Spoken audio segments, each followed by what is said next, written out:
Wake up, no sunlight, so cold, sleep is nice, so tired, my eyes fight, they just wanna close back up tight. Get up, hoodie on, hard work at the crack of dawn. This life ain't for the weak ones, no, this life pure and for the strong. Feeling slow, shake it off, don't got time for negative thoughts. Red sight, got the dot, shoot my shot, I want the top. Never lost, got my plot, know my story, I know my boss. I will fight against the clock, time's a limited gift from God.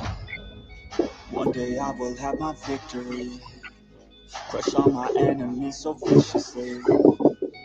Work so hard, my hands are blistering, and they will carve my name in history. Wake up to the sound of the drums, stand up, locked and loaded, here I come. I'm here to stay, here to fight another day. You can't stop me with some pain, I am here to make a change. Whoa.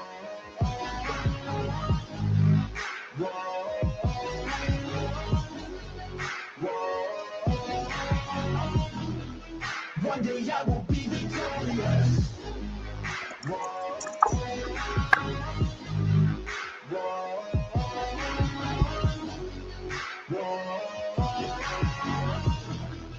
One day I will be victorious. Yeah, I'm a student of the game.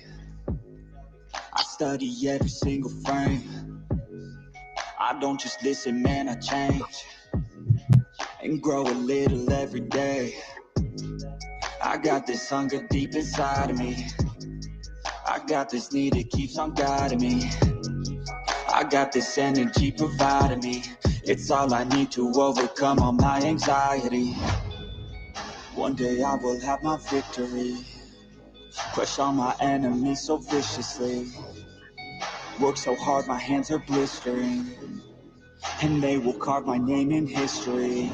Wake up to the sound of the drums, stand up, locked and loaded, here I come. I'm here to stay, here to fight another day. You can't stop me with some pain, I am here to make a change. Whoa.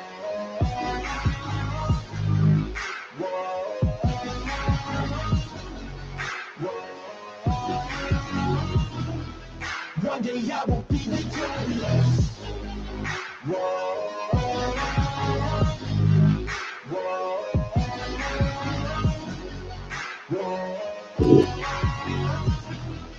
One day I will be victorious.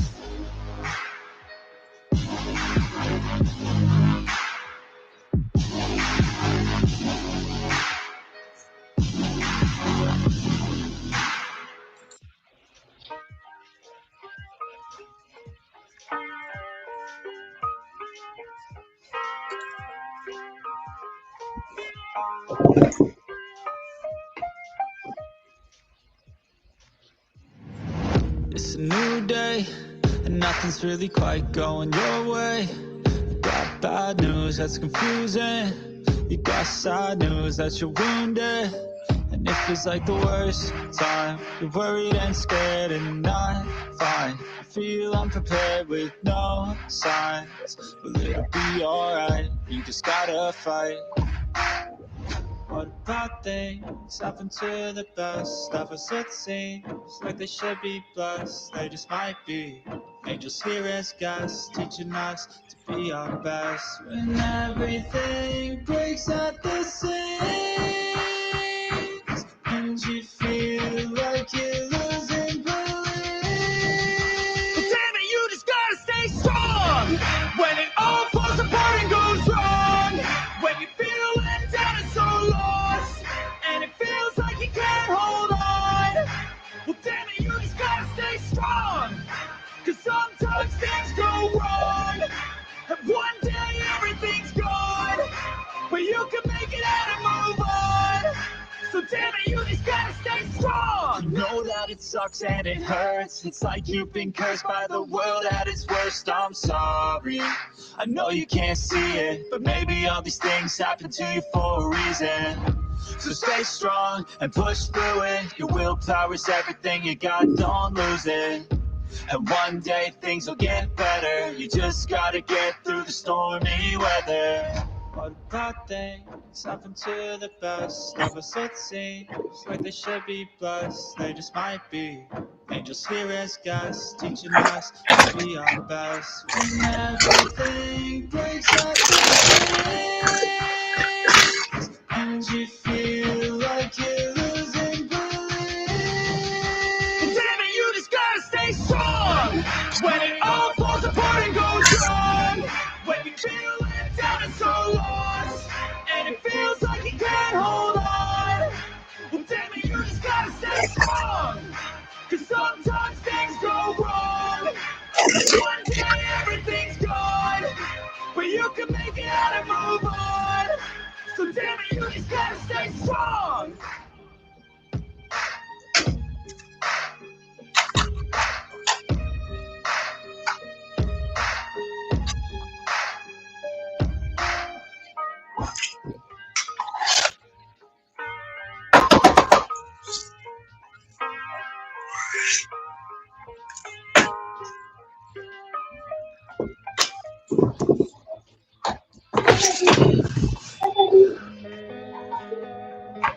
Welcome, Chopper. No, we're taking no chill. We're playing poker tonight. Chilling.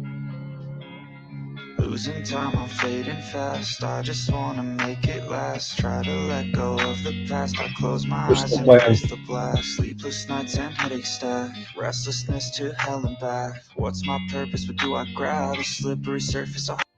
Blinds are getting pretty big, so yeah, the blinds are getting pretty big, so it ain't gonna be long. They'll be done. Heart attack. And sometimes you just gotta believe there's something that'll give you relief. There's something that'll have what you need, what you need. We're broken, it's tragic, we're not all elastic, but maybe there's magic, believe you could have it. And I know of sadness, the anxious and panic, the infinite vastness of all that is blackness. Isn't even open. Tell me, oh, will you believe? So tell me, oh, will you believe? So tell me, oh, will you believe? So tell me, oh, will you believe? So tell me, oh, will you believe?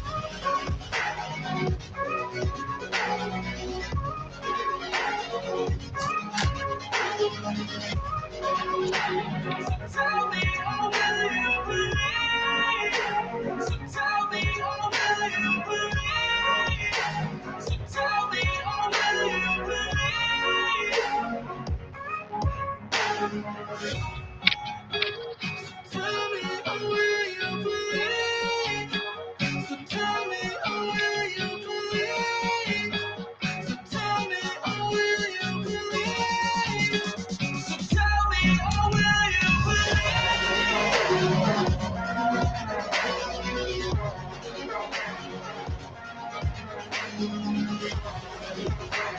So tell me, oh, will you believe?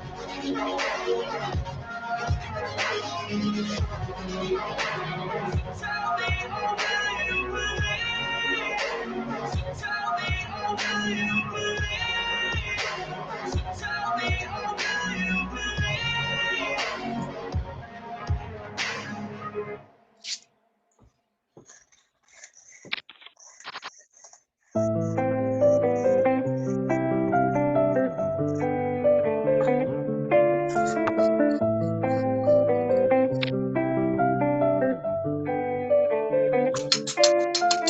There's too much that's going on, I don't know what to do. Paralyzed by options in this world, can't pick and choose. Yeah, everybody's life is on display, including you. Yeah, I feel every day is just the same, stuck in a loop. I need some variety, I'm sick of this anxiety. I'm sick of this society, they make us feel a rivalry. What are you talking about, Chopper? They're playing poker online, just like I'm gonna be playing poker online with them. I had dinner. I just got home. See, it's Fronts and Code stream. Same thing.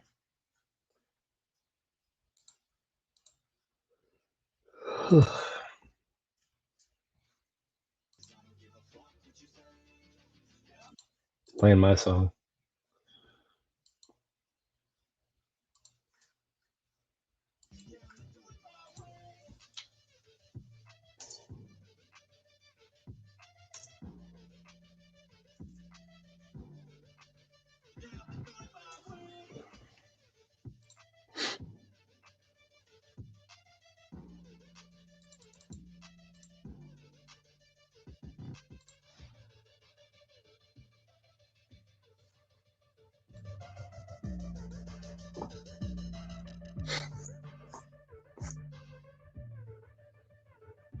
Well, I mean, that's who's left on the table. It was 9 people at the table. It's my MY rolling on the floor laughing, rolling on the floor laughing, rolling on the floor laughing.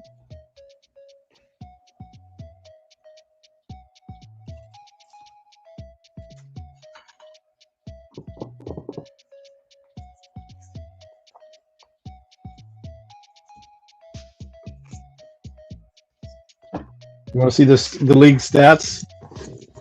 Let me show you.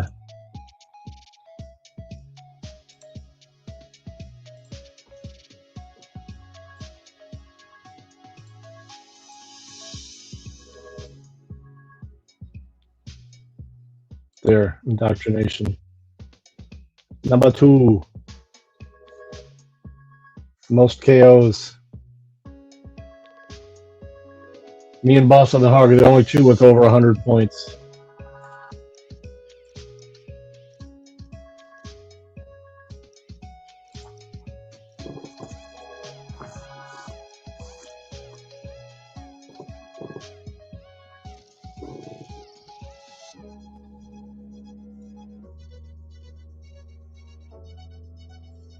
Mixing it with a little Jenny Kush that I still had in the tray. That one bud with a little bit of shake I had left.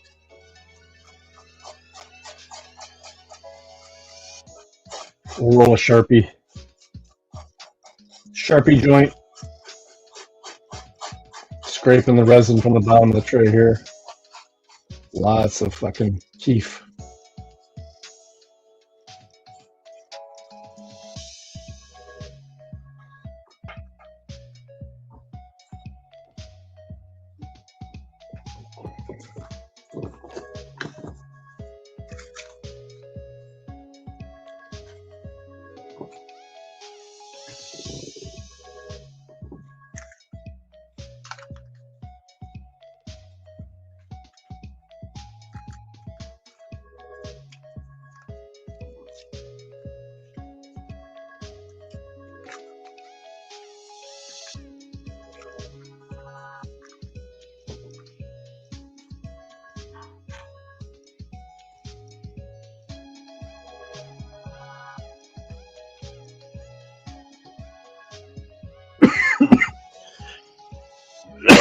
Holy crap, 300?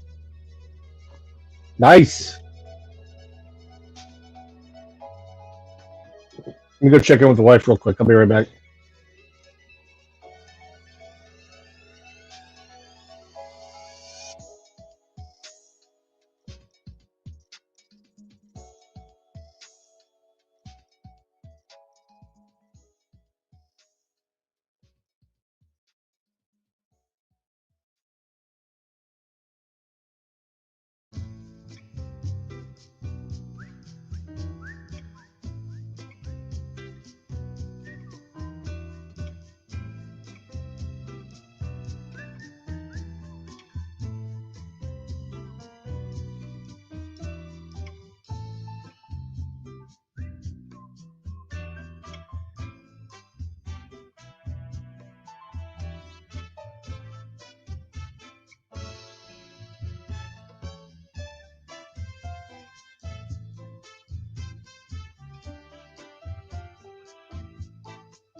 All right, we're back. Time to roll. Ooh, down to 3 players.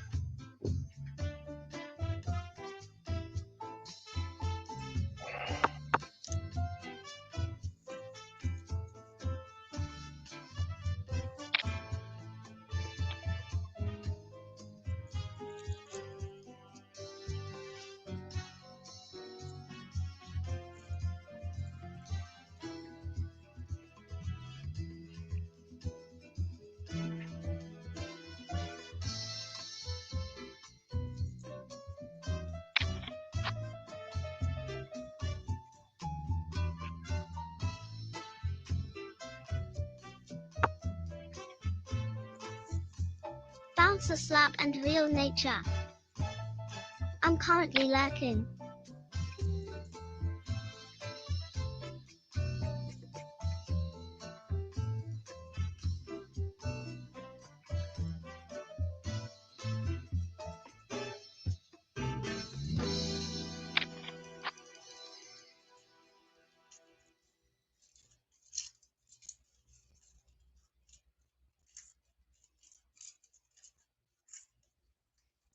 Yeah, I got this is mixed Jenny Kush mixed with that whatever and cream, berries and cream.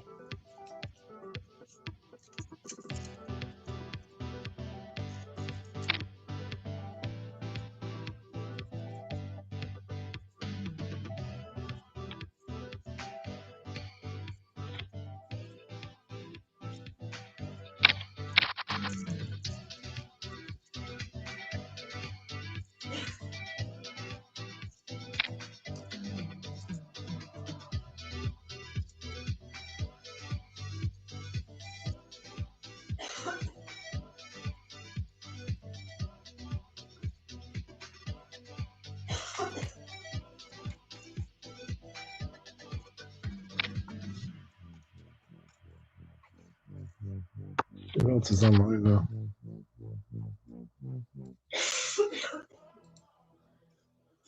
Oh, what's this?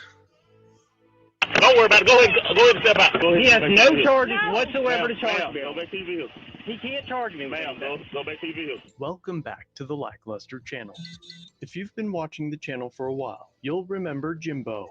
I'll see you in a few weeks, Punk.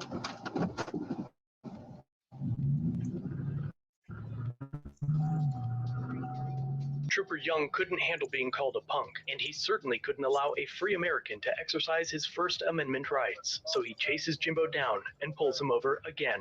If not, a link to that full video can be found in the description, while an update to that story is coming soon. This video was only made possible by Jimbo and his efforts in creating a watchdog group on Facebook that keeps an eye on the Mississippi Highway Patrol, which now has almost 16,000 members. Sometimes, members in the group will post their own stories, and shortly after this one was posted, Jimbo reached out to me concerning a video that one of the group members had posted. On Christmas Eve in 2022, Aaron was driving with his family. As it turns out, his brother is an Arkansas state trooper, his father was a police officer for 30 years, and Aaron himself was law enforcement for 12 years. But on this Christmas Eve, he was stopped for speeding by Mississippi State Trooper Cameron Bell, out of the same station as the trooper that caused an issue for Jimbo. The footage begins as Trooper Bell is on the phone, talking about how the court and lawyers love the troopers because of the tickets they write, when the trooper notices a truck driving in the opposite lane and does a U-turn to initiate a traffic stop.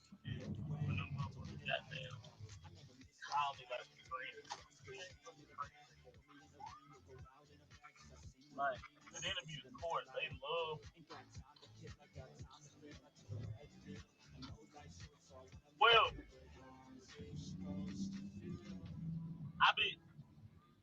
Just before he catches up to the truck, which is now pulled over to the side of the road, Trooper Bell notices another vehicle that he would rather pull over and does a second U-turn. oh, that's an even better one. 78. I'm on his ass. Fuck that shit. Nope.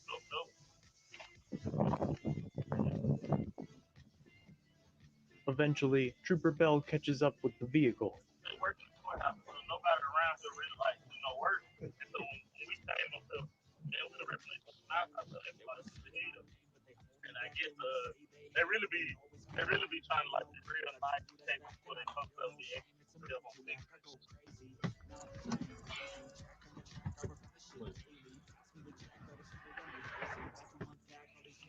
This thing got drive license in there. You got a copy of it there.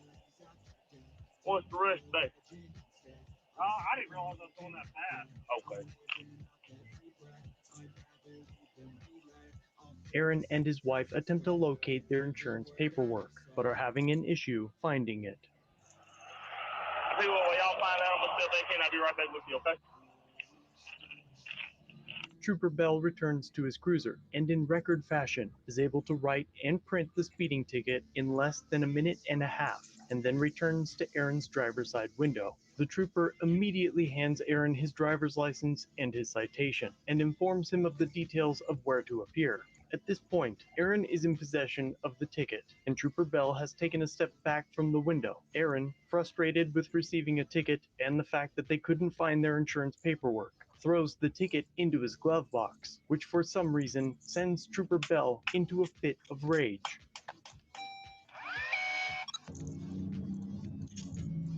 Just have the insurance and future reference. Okay, there's gonna be a phone number to the Marshall County District Court right here at the bottom. Give them a phone call. They get you guys taken care of.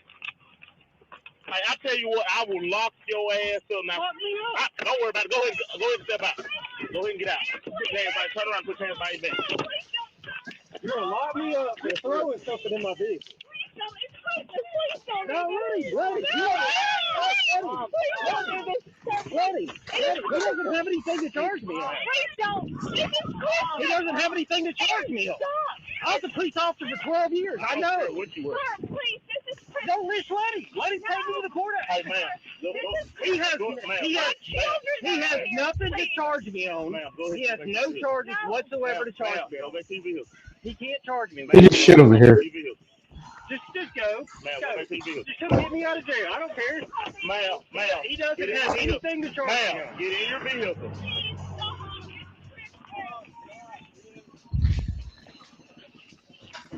Hey, he's gonna be fine. Go sit in the car. Just go back to the car. Okay? Go get in the car. Don't worry about it. Go back to the car. Don't worry. Go get in the car. Go get in the car. Don't worry about it. He can't charge me with anything. You guys go ahead and go back. He better have his audio and video on because if he doesn't, then go ahead and go back to the car, okay? Hey, go ahead and go back to the car. Ma'am, get the crowd. We're gonna be going to the Marshall County Jail. Y'all just have to come bun him out from there, okay? Just go ahead and load back in your vehicle. It's okay. Ma'am, get you and all of your people loaded back in the car before you go to jail with them.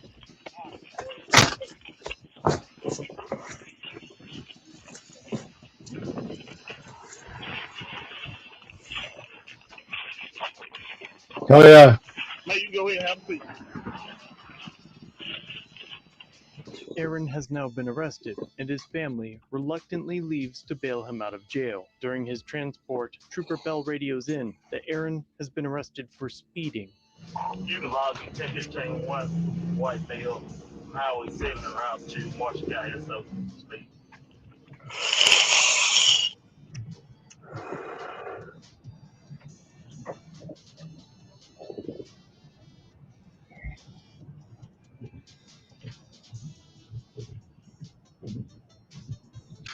Mine's on my phone. I don't even print it out anymore. All right, what's the deal? What's all that about? I mean, you're doing 78 and 55. I write you a ticket. What's all the snatching my dang hand off about? It's not your hand. I took the driver's license and the ticket from you and I threw it over in the glove box. You just about snatched my hand about it. What's all that about? Trooper Bell has now alleged that Aaron snatched the ticket out of his hands, but by watching the trooper's own dash cam video, it appears that Aaron was given his driver's license and the ticket prior to Trooper Bell stepping backwards, and that Trooper Bell's overreaction to Aaron tossing his ticket into his glove box occurred after the paperwork exchanged hands. No, I took the driver's license and the ticket and I threw it over towards the glove box. Okay, I understand that, but what's all the attitude about? I mean, I didn't tell you to get out on the road and speed. It had nothing to do with the speeding. I was not rude. It didn't have anything to do with you. I was not rude. I was pissed off my wife because she never put her insurance card in the car just like I told her to. Well, see, I don't have anything to do with that. About the speeding. Like I told you, just have insurance. I didn't even write you a citation for insurance. Well, it didn't have anything to do with you. Well, when you snatched the ticket out of my hand, I took it out of your hand and I threw it over in the glove box. All right. So, whatever. I don't care. I mean, it's no problem. I was just asking what the problem was. But hey, it ain't no problem for me. But it's fine. It's okay. You say you're going to charge me with speeding? So I'm bond out on speeding? Yes, sir. Okay, that's fine. Makes no difference to me. Yes, sir.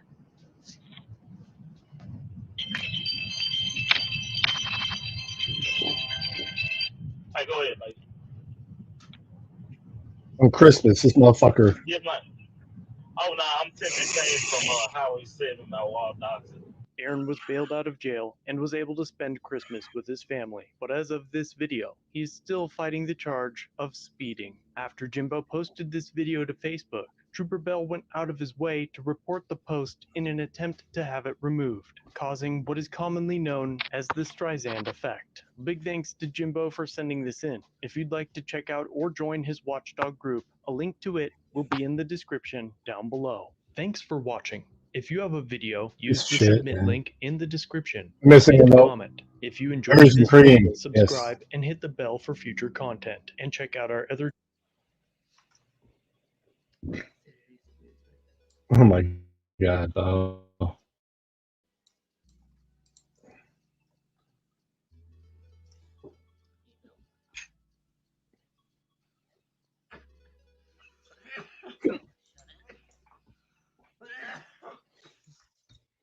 How's the sound of the mic? Should I have it on the desktop mic, or are these new earbuds working? Every time I tune in, you're smoking Skywatch. What do you mean? What do you mean, man? I'm not smoking Skywatch. What are you talking about? You've been smoking a lot. That's what I do. Smoke weed, man. What are you talking about?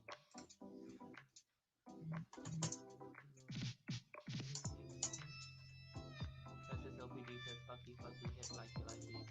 Thanks, cunty, cunty. Hip like you like it. You should write the silver ledger on one of those boards. You should write the silver ledger. The silver ledger. The silver ledger.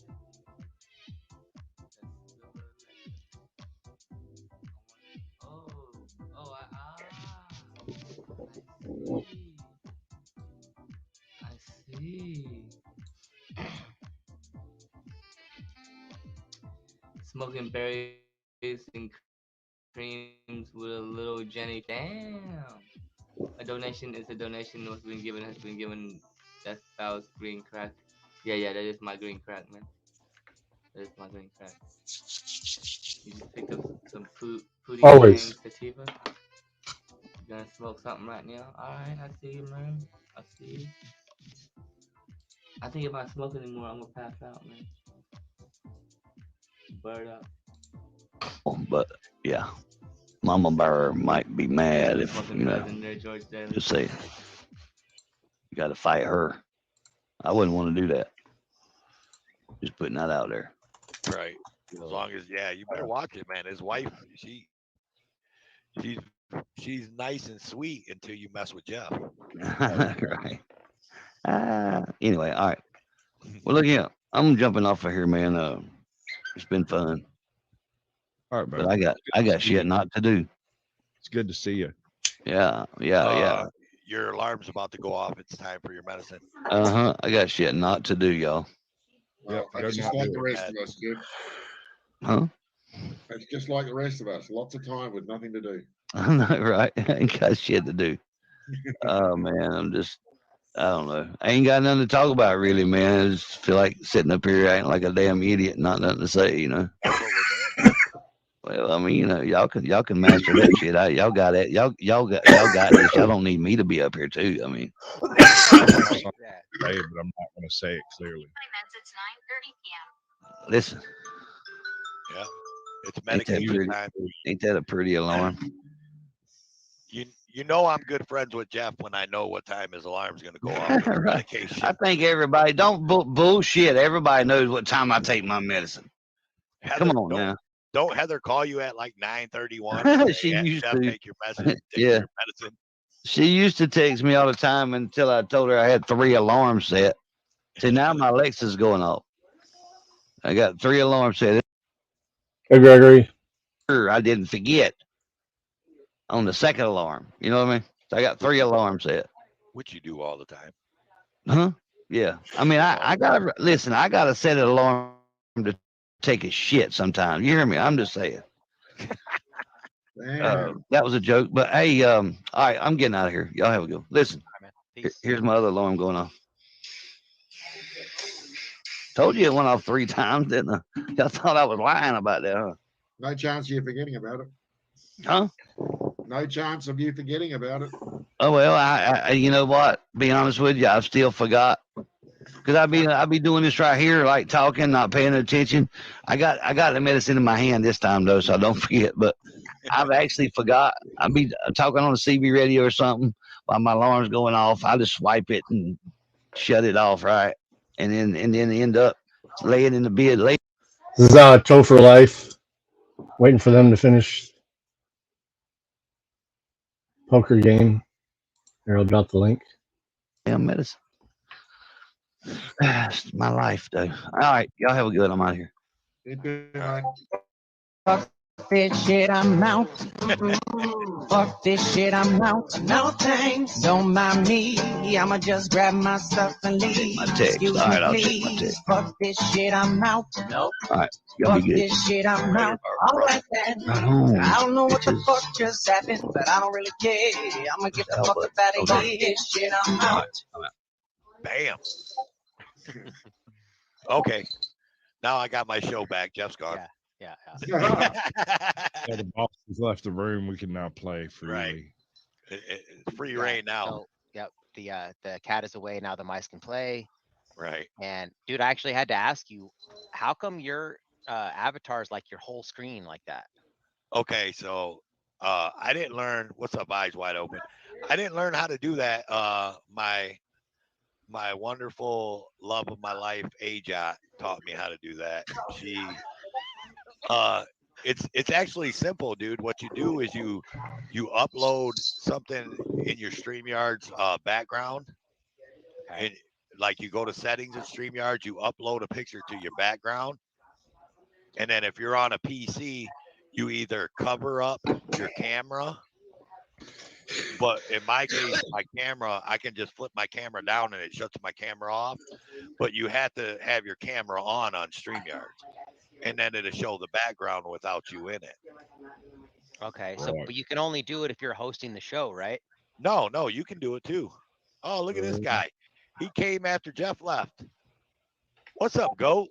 Not too much, man. Not too much. What's going on with you? Oh, I just had a Awesome. since you guys mentioned Ready for this next game? Oh, we did. Ready for this next game? Computer tips. Yeah. Chopper thought it was going to take 6 minutes, and it took 16. What else you gonna do? Caveman. You need to go on Caucasian show, Desert Goat, man. Get you some more subs and shit. Caucasian hook you up. Do it. I'll do the best I can, man.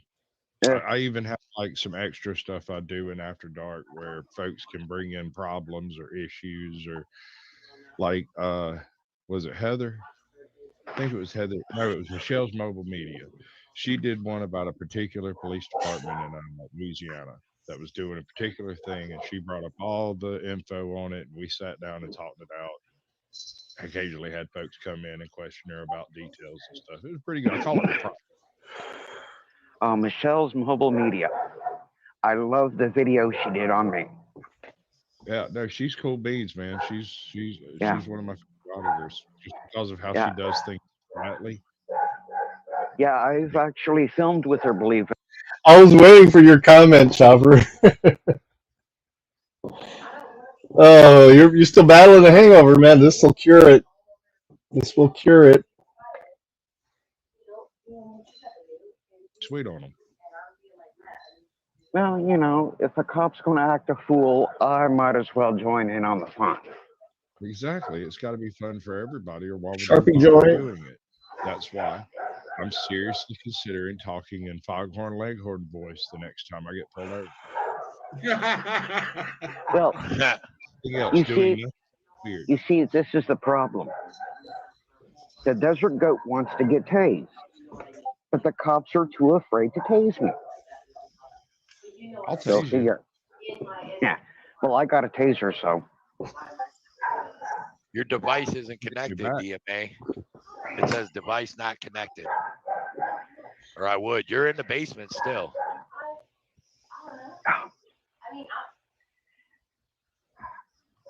All right, looks like they're down to anybody 2. that's coming in from inDOCtriNATION, welcome in, you guys. But yeah, I see inDOCtriNATION sending people over. So, hey, you want to hear? Look, one of my favorite stories out here on YouTube that makes me laugh all the time is fucking Caucasian Sasquatch. When last time he got arrested. Oh my God! Tell him what you did after when you were walking out picking up all your stuff, Caucasian, because that is the funniest shit I ever heard. All right, so all right. After a bunch of other stuff had freaking happened, these people were already kind of on edge because I'm a really weird guy. You know, they got the really tall sergeant's desk up there where they got all the prisoners. I walked around the corner still in handcuffs and did a straight vertical leap, landed on with elbows, and said, "Man, can I tell you a secret?" And homie sat there with his eyes this big around, like, "Oh no, this guy's actually nuts." And I go, "This is the worst hotel I've ever been in my life. The room service was terrible. There was no phone in my room. I didn't have any toilet paper. There was no towel turned downstairs." And his response was brilliant.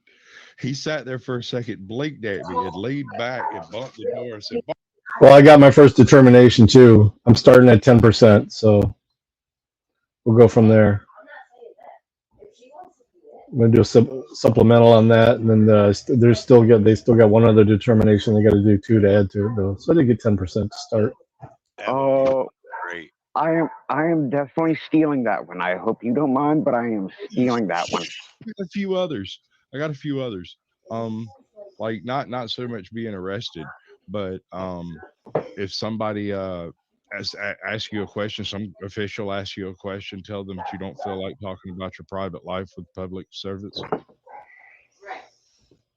Yeah. You know, I think I should be taking notes. I'm not an auditor, dude. I'm just a smartass. That's all. And it's unmitigated, and I can't help it. And I'm really weird. So. Oh, you can't be any weirder than I am. You should hear me when I talk to scammers on the phone. Nick my nose with a razor today. You know, I should have brought that up, dude. Believe it or not. I actually know what you're trying to say. My worst fear has come to pass. Oh man, smell. Ooh, got him. I would buy, but like they had bounce pick on it. I see you, man. I see you. That's why I'm saying drink local brews. Local. Local. Oh man, that sandwich is. I'm still burping some of it up, man. Oof. Had a Delmonico steak I might eat a little bit too much shrimp. for dinner with some twice baked potatoes. Yeah. I had me a nice salad with some blue cheese dressing. With some pretzel steak.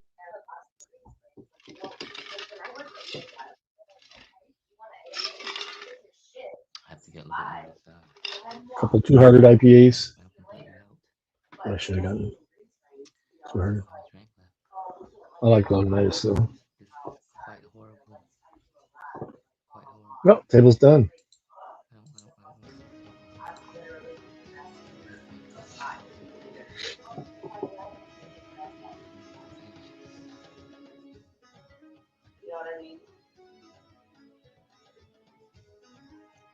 Oh, and who won? inDOCtriNATION. SE. EDs. I can donate the skin that flakes from me to burn a center. Alright, I see you. Some dead skin. I got you. Some dead skin. Watermelon sherbet? Sherbet? Sherbet, right? Sherbet? Yeah, Matt went out first. I'm the hair that falls out of your pillow when you sleep, I but knew. unlike me, they going nowhere. Or they going somewhere. Mouse bending over, dialing on the can would be hotter. Dialing on the can. Dylan. Muvani. Oh yeah, that would be kind of hot. I'll be like, yeah, she. Sorry, guys. I'm playing. Right? Sure. You don't like this chat, Aaron? Howdy, Jesse. Nice game, man. Bloody nice game. I don't know if he's setting up one up or if I should set it up. Put He on hasn't top said chat. anything. Put on top chat.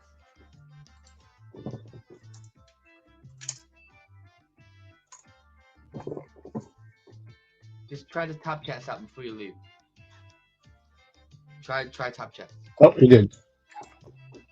Come on. Give us a chance, man. Did. Come on. Don't let the live chat fool you. Try top chats. inDOCtriNATION. Yo, get this, Aaron, right? You should leave, right? Log into your stock account and then rename it Top Chat. inDOCtriNATION. And then come back into the chat. Got it. Like, hey there, buddy. Right? Right? Oh, Bow's channel? You don't know Bow's channel? Right? Oh, this is his Smurf Watch transparency. Yeah, you may not have that.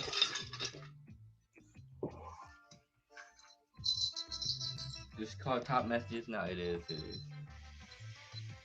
is. Did you ever get in the poker league? You're right. So we got a game setting up here. Ooh. Jimmy says, "Bow, what up, bro? What's up, Jimmy? Welcome into the feed. How the F can you lose a lighter sitting still? How can you lose a lighter sitting still, man? Who's Ja and why he bad?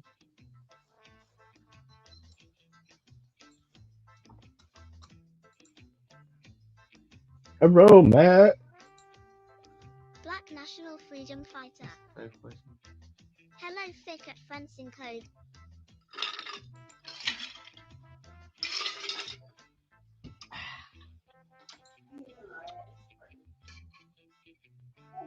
Aaron says, sign behind you. Who? Who's behind me?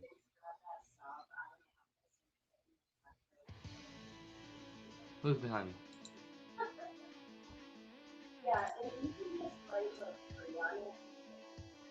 It's short term. Yeah. I can't remember anything that happened like a few minutes ago. You gotta let it go by a couple days so I can remember it. It's all good though. I don't mind. What you say? What happened? Gamare, welcome.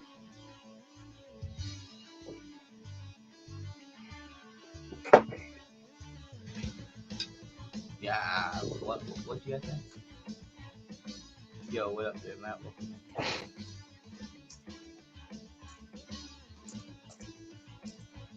Princess OPD says, don't look now, but it's a murderer behind you. Wait, behind me?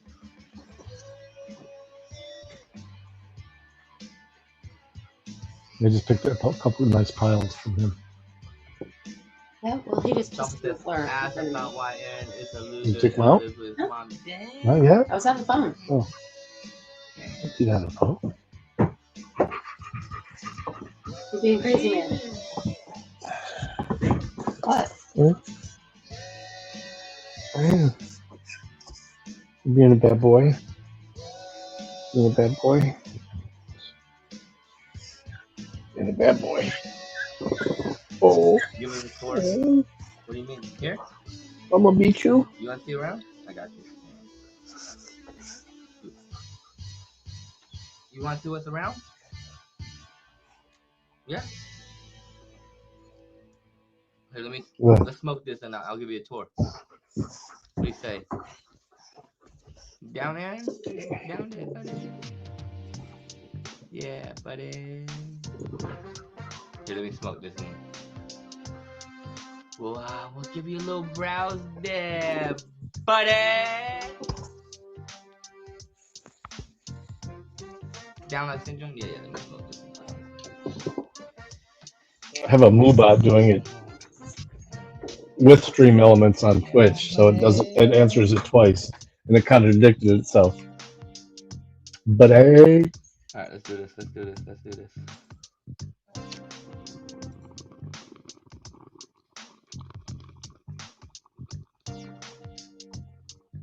Yeah, he is.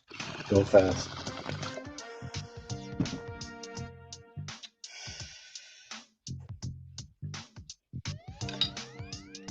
You like a bigger bong? Yeah, hell yeah. Alright, let's go.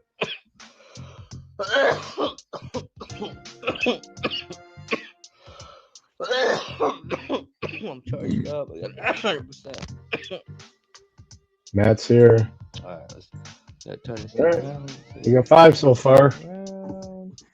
Yeah, let me see if she's going. Here a bit.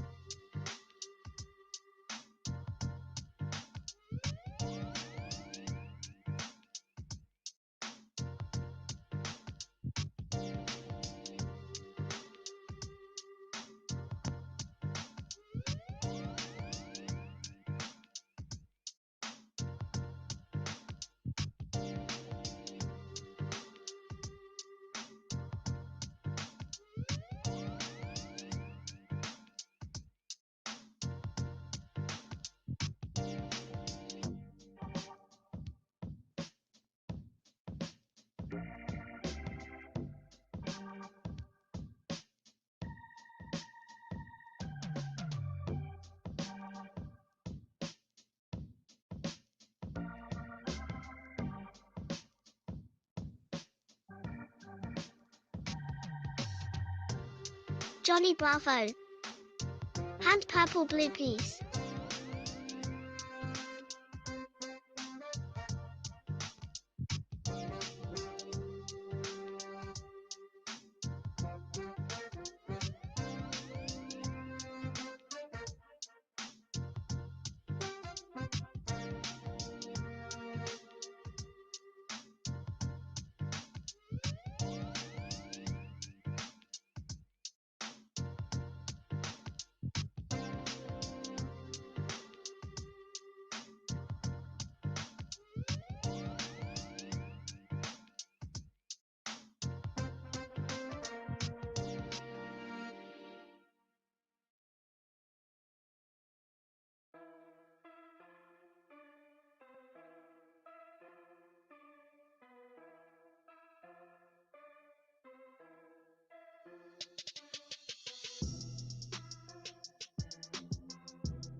Oh, wow. Cut it, huh? Damn. All flamed out. All right, we have 6 now. There's 6 on the table now. There's room. Huh?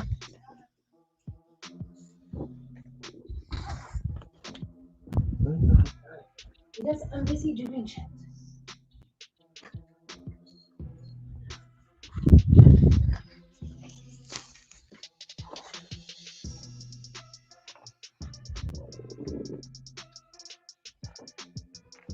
Oh, no card games. Okay. 3, 6.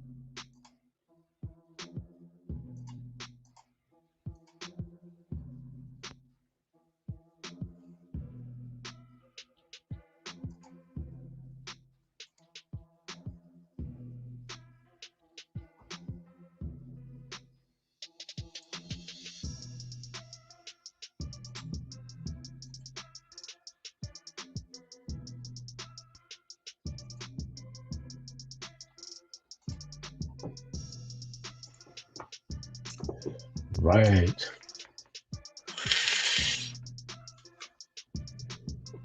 How long we got? 9 minutes? Let's find something. Bow's done. This nerd stuff's.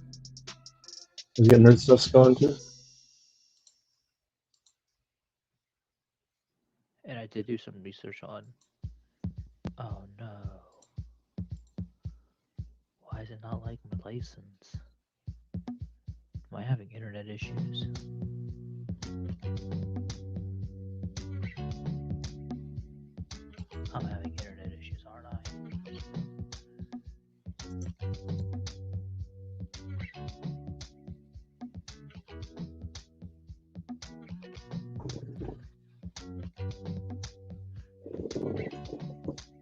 Autodesk. I own the license.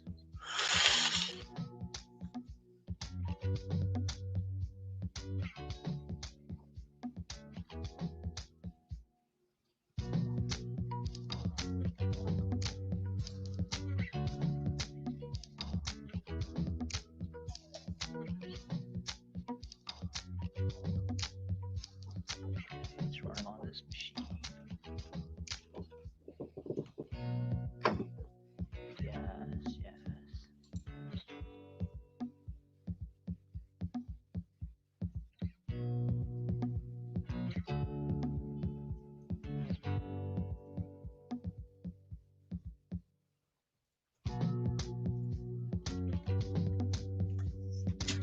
Yes, yes.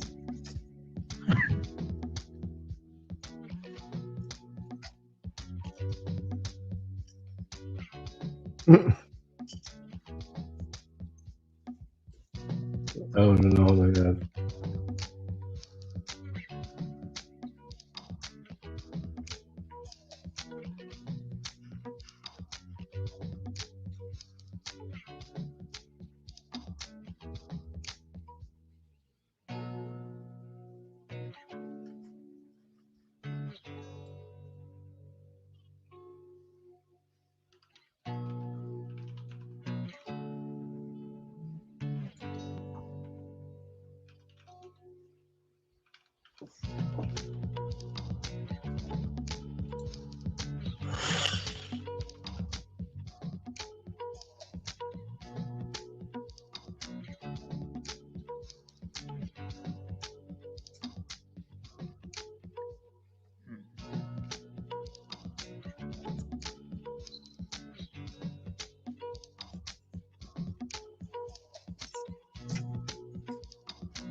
Well, then I guess we'll be doing some research.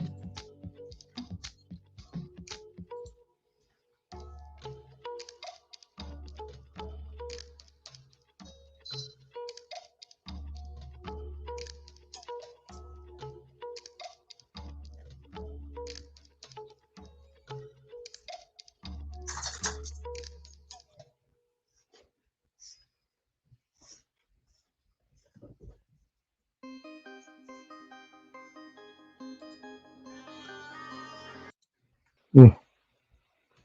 Yeah, I'm gonna get a copyright for that, so I'll have to mute that out after the stream's done. I'll put it to unlisted and then wait for the copyright. Or it's gonna take me off. Anyway. Good song though, I liked it. Copyright free stuff. That was Tom McDonald. Brandon Hart. I'm sorry. Brandon Hart, Space Trash featuring Tom McDonald. Did I not drop the link? Sorry.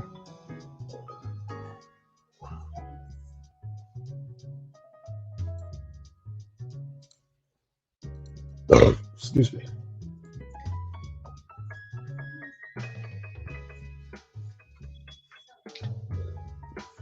It doesn't help you get away from copyright by dropping the link, though. They want to claim it, they claim it. And most of those studios have software running that picks it up. So, it's usually not a hard strike anyway.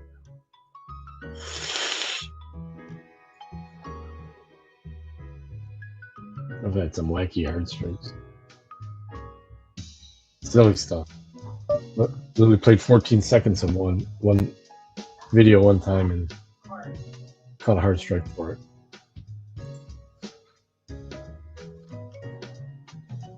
"14 seconds.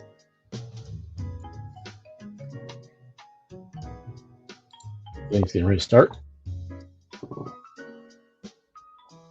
To Grifter, we won't mention his name, but after I did that funny video I did to the YouTube Grifter, yeah, I got blocked on his channel immediately. Yeah. Hey, boring.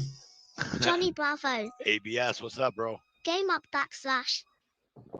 Gregory, thanks for liking my videos, man. I appreciate that.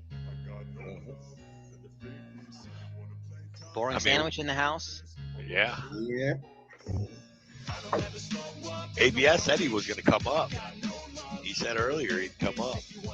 I don't know if he's still going to be able to come up. Angel, you come up too. You know who I was talking to earlier today? Is Lucky 225. Who's that? You guys seen that lackluster thing that he just did? He was showcasing Lucky 225. He did a story on the Pueblo Police Department where I guess there was some like homeless guy who was, he's a lot of homeless people are mentally ill. And I guess he like spit on a teacher and like punched her in the face, which yeah. Well, that's obviously not cool. We're not condoning that, but right. The husband like found the guy on the street. And yeah, he decided he's a major bootlicker. Yeah, he tackled him and put him in citizen's arrest, which is fine. But then him and his son started beating the living shit out of him, like vigilante justice, and just like beat the living crap out of, punched him like 40 times or something like that in the face. And the cops are just kind of colluded and acted like it was all good, giving them fist bumps and stuff. And thank God that Lucky 225 did this story. And then Lackluster picked it up and, got, hundreds of thousands of views. And finally they had to acknowledge it. And they actually charged the guys with felony charges, which was assault with a deadly weapon. And so it was a class 4 felony. And the homeless guy only got charged with a misdemeanor 3rd-degree assault. So, I mean, yeah, of course, we're not condoning that anyone use violence on any person. Don't punch a woman in the face. But when you find that person and you detain them and you put them in a citizen's arrest, you don't tackle them to the ground and then beat the living shit out of them to a bloody pulp. You know what I mean? Right. That's just not cool either, especially when obviously this person has, mental health problems. So not in public, but at least. anyways, I was talking to him. Yeah, not in public. But I was talking to him, and so he said he might come up here. So we'll see if he comes up because I'd like to. Oh, okay. Cool. But yeah, he's been. I remember seeing his channel, like he was in my comments, like in the beginning of my channel and stuff. So he used to live out here in Colorado, but he had to move out of here. So, but I want to go to Pueblo now because that's like, I don't know, maybe an hour and a half away from my house, and just kind of go into the police stations, do a little follow-up visit, see what they have to say. Did you guys see that Lackluster video though? Yeah, I seen it. I know exactly which one. Where they tackled the guy and held him on the ground and beat the shit out of him. Yep. People were calling the police saying that they were kicking him in the head and all that. Yeah. And then they lied to the cops and said that they just tackled him and his face got busted up because he hit the ground or some shit. Yep. Yeah, exactly. That was some wrong ass shit right there. I went over to their Facebook page and dropped my comment. Event settings. Yeah. And they've been like, deleting the stuff on Facebook too and not putting stuff up on there. So that's some fucked up shit, dude. They did that guy wrong. I don't care. Like you said, I don't condone him spitting or hitting. You could probably make it in this game like that. Yeah, the son is an MMA fighter. No. Yeah. Yeah. That's what Phyllis. Yeah. Phyllis Peterson said. Yeah. Yeah. So and because they were, he was the guy that did it, the husband, he was a medic for the SWAT. I'm showing my He was like a part-time medic for the SWAT or something like that. So they're all in cahoots, you know what I mean? So, he was like coaching him on what to say, and then the police officer lied and said, oh, well, he didn't know what he was saying. Like I asked him, well, how his face got busted, and he said he didn't know. And you know what I mean? Like they always do. So I'm trying to find this video, dude. I found this new channel, DMA. You'll probably like this dude. He's funny as shit, and he's always making shit funny videos about like contractors and shit. And he's got this one about an electrician that's trying to get a job as a framer. It's fucking hilarious. I gotta find it here, and I'm gonna pull it up. Dude's got like 60,000 subscribers, but why the fuck is this different? I don't know think that. strike Have you ever seen that guy? He had that channel. It's called like the Sparky channel, Oh. and he had like, I don't know, a shitload of You like views that, and a bunch of subscribers, and then all of a sudden his channel just got like deleted, and then he had to start over from scratch. Do you remember that guy? Yeah, I used to watch his videos. He, he's like a good, like do like tutorials, like, how to do a 3-point saddle or whatever. You know what I mean? And speaking of such videos, I gotta share one with Two for Life. Yes, sir. I got a good video to share to him. What you got? I want to hear about it. Okay, everybody who's anybody who has seen Back to the Future, there's a guy out there who built a guitar, and guess what it is? I don't know. What is it? Well, do you remember the first movie? Do you remember the first movie, the Back to the Future? Yeah. Where Doc Brown is going through the intro to the car. You know, this is where you are. This is where you go. This is the flux capacitor. Right. He did the same thing to the guitar. Yeah, it shows it powering up just like the car. It shows the dates just like the car, and it shows the flux capacitor So going through stuff like the guitar. You know, the car. All on the electric guitar. I thought it was pretty cool. Yeah. Personally, I thought it was cool. You have to send me that video. But the concept is the same. So DMA, check this out. So this dude's name is Marshall Patrick, right? He's got 58.4K subscribers, right? You got to watch this video. Now, anybody that's in the chat, I do know it's a time traveling guitar. That's what someone just said in the chat. Good Desert Ghost.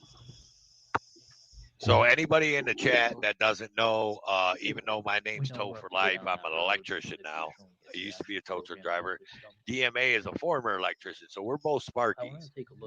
But so this one, DMA, it's called Electrician Interviews with a Framer. This shit is so fucking funny, dude.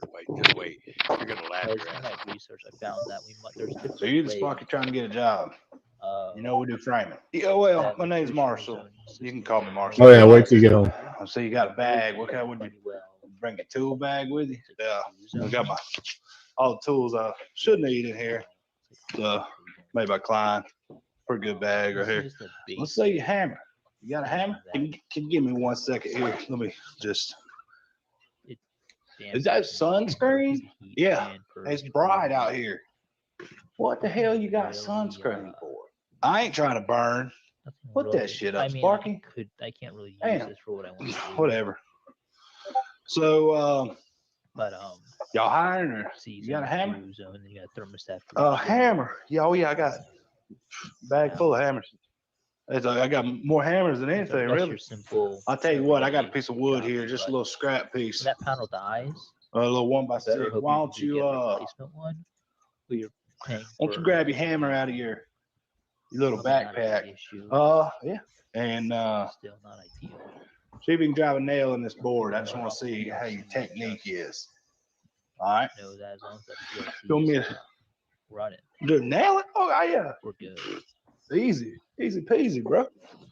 Go grab a drill. Easy peasy. I know this use I got a couple staples here.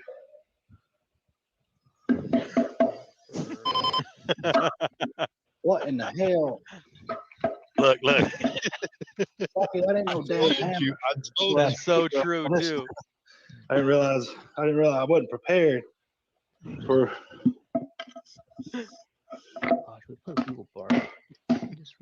You gonna beat the shit out of your Milwaukee drill battery. What the hell are you doing, Sparky? Quit.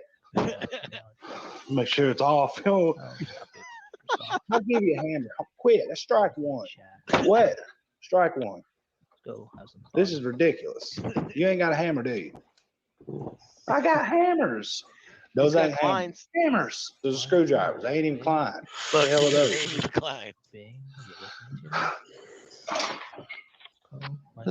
Got Milwaukee. What's up, road dog? Just quit. You ever ran a saw? Yeah. You ain't right, dog. Saws? Not that we'll really use those kind of saws here, Sparky. Well, my name's Marshall, by the way. Sparky. All right, Sparky. Real saw with a cord. Real one. You ever use one of these? You plug it in? Why?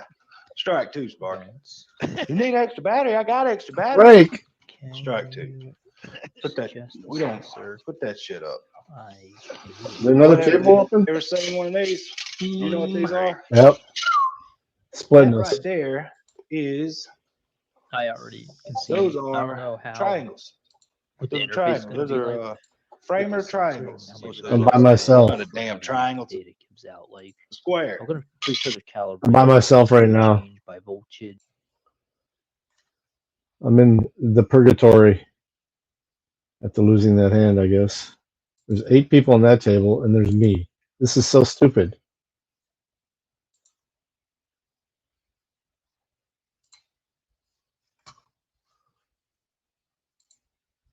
I hate it when this game does this shit.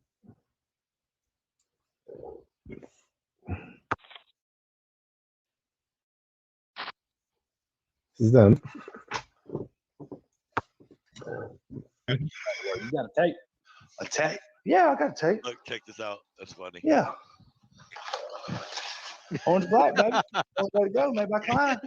Not a damn. Get the truck right now. You should sit there and try not to hurt yourself. Huh? To measure things. Hey, Why would Sparky's you used measure it? measuring tapes. There's 50 feet. It says it right here. It said there's 50 feet. It says it right here. Sparky. I don't think it's gonna work out. I'm gonna just get my bag here and probably going back and do some more electrical work, I guess.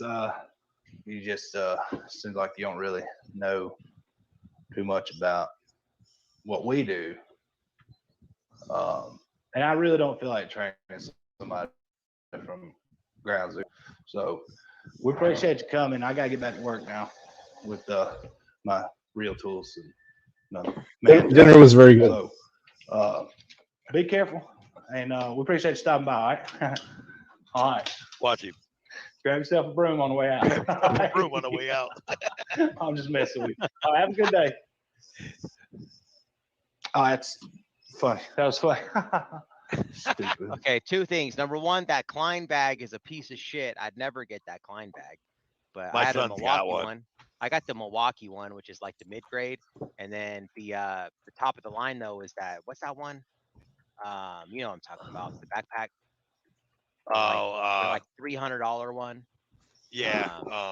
I forgot the name of the company. Yeah, I can't even makes think it. of it. But Yeah. I've been out the game for so long. But I want one of those. But the Milwaukee one though, like starts like tilting after a while. It's not that great. But there's another thing too, is as a Sparky, I always had a hammer though. Like you don't have to have a hammer, like really you don't. So that's funny because like we Right. use anything as a hammer. Like that's funny. We use like I our always had a Kleins or, hammer. like, Yes, but I beat shit with my clients all Yeah, the fucking time. me Like I too. beat staples in and all Yep. kinds of shit.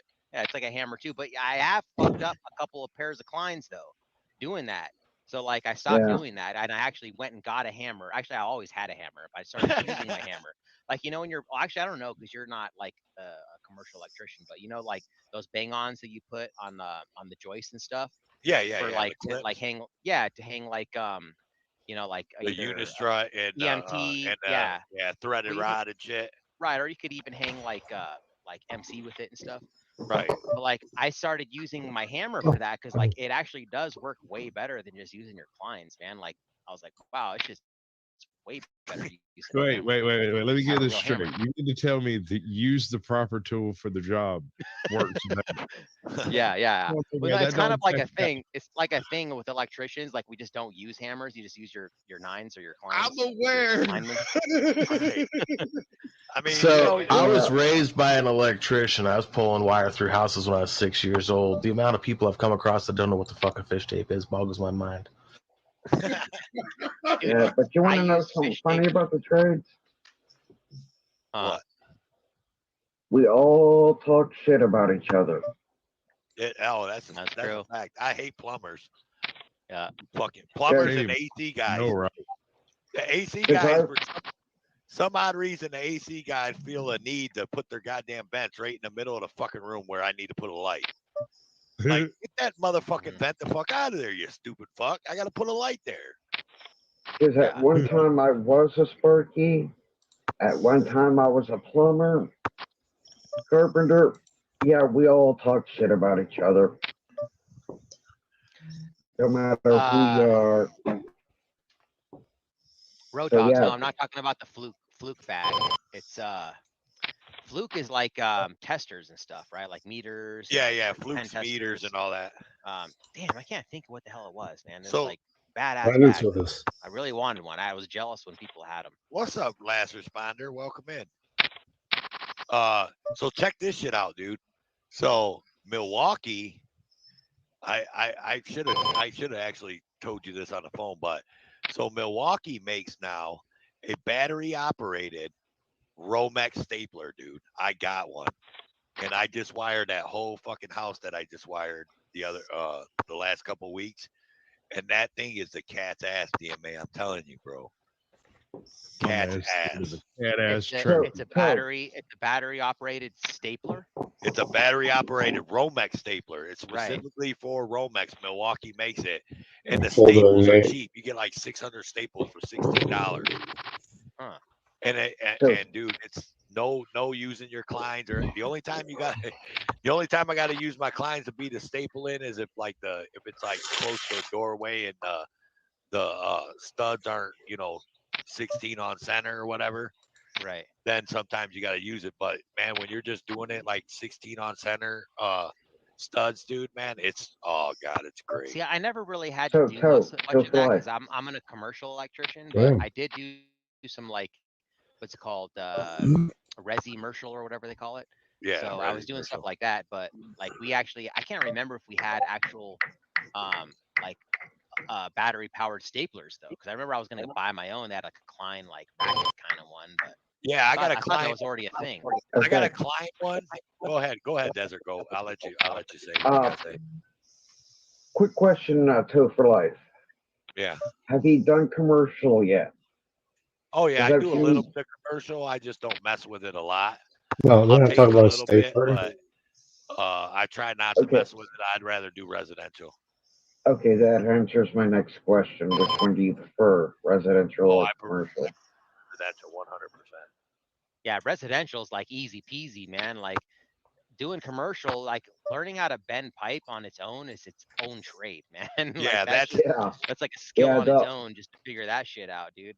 The whole not being able to bend 360 degrees Yeah. on the EMT. Yep. Any time of the day. Yeah. I mean, it's cool. Like I like bending pipe. Once you start getting good at it, at the beginning, it's like a nightmare. But once you start getting good at it, it's just anything else. You become creative and being able to, figure out how you're gonna run this pipe and stuff. And it's fun. But like as far as difficulty goes, like definitely residential. I mean, basically residential is just like roughing shit in. You know what I mean? Yeah. And I love that shit. I hate commercial.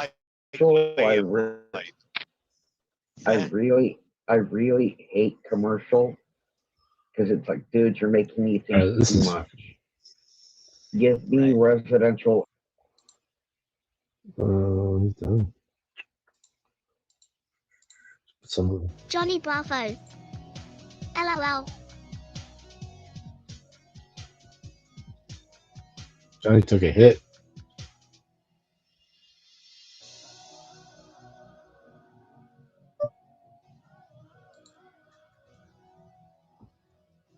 A New York Times article, December 11th, 2019, comes out. Tennessee Sheriff's deputy indicted on 44 charges, including rape and stalking. Daniel Wilkie, who was charged on Tuesday with rape, extortion, stalking, and assault, has previously been accused in lawsuits of false imprisonment, child molestation, and forced baptism.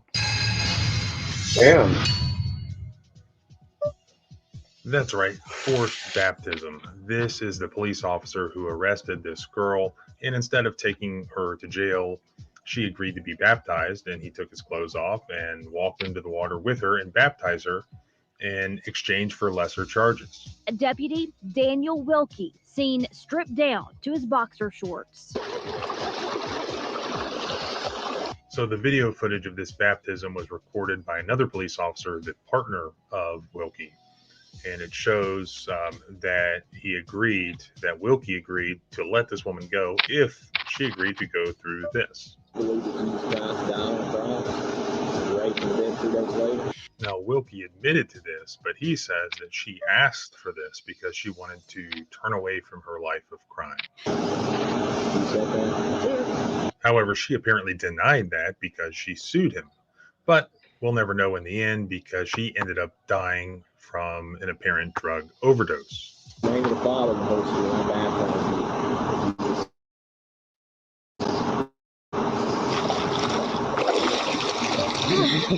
So there's some breaking news that came out on the ultimate disposition of those 44 criminal charges against former Officer Wilkie.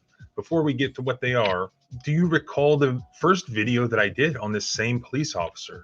This is where he pulled over this guy named, I think it was William Claver. Mr. Claver, give your registration, proof of insurance with you also? Proof of insurance? Yes.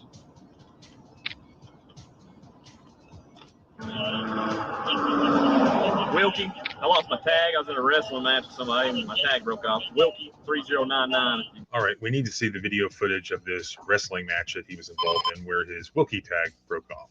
But if you go back and watch this video, which I'll link, this had to do with the length of a traffic stop. And this is a case that actually where a lawsuit was filed and it went up to the federal courts of appeal. It was found that this driver's constitutional rights, his Fourth Amendment rights, were violated because this stop lasted an unreasonable amount of time. And you can see that in the video footage that was captured. Need that. You're a Wilkie. You're a Wilkie. Yes, sir. You know any Wilkies?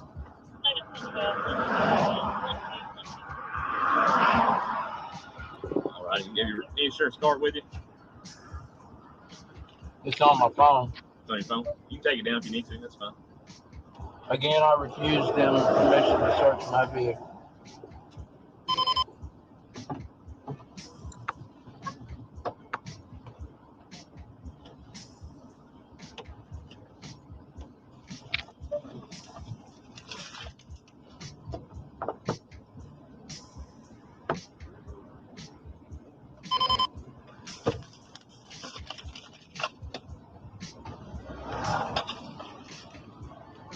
So what's happening here is I believe that the original pretext for the stop was tent that was allegedly too dark. So you can see Mr. Claver is pulling the tent off. So if that's the reasonable suspicion for the stop, he pulls the tent off, well, that's been cleared up. But what are the cops doing here? They're stalling so that a drug dog can come and they can search for drugs. However, the problem being that there is no reasonable suspicion that there could be illegal drugs in the car. They can't unreasonably prolong the stop beyond just what it would normally take to write a warning or a ticket for a tent that is too dark. They need additional facts, and they didn't have it in this case, and that's why the Fourth Amendment ultimately was violated. Mr. Claver? All right, sir. Sally Daisy PD is here. They have their canine. We're going to have you do step out of the vehicle and lay down the citation. He's going to run his canine around your vehicle, see if it detects any kind of narcotics or anything like that. If he does detect narcotics inside your vehicle, we're going to search your vehicle. We'll see what's inside of it. Johnny That's the time you Bravo. step out for me so you can come back there and sign my ticket, and that dog can run around the Grocery vehicle. store music LOL.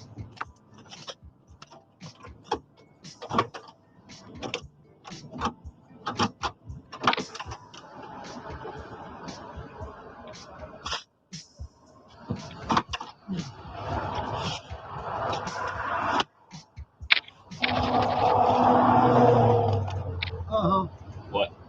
No, I heard that thing rattle. Got me excited.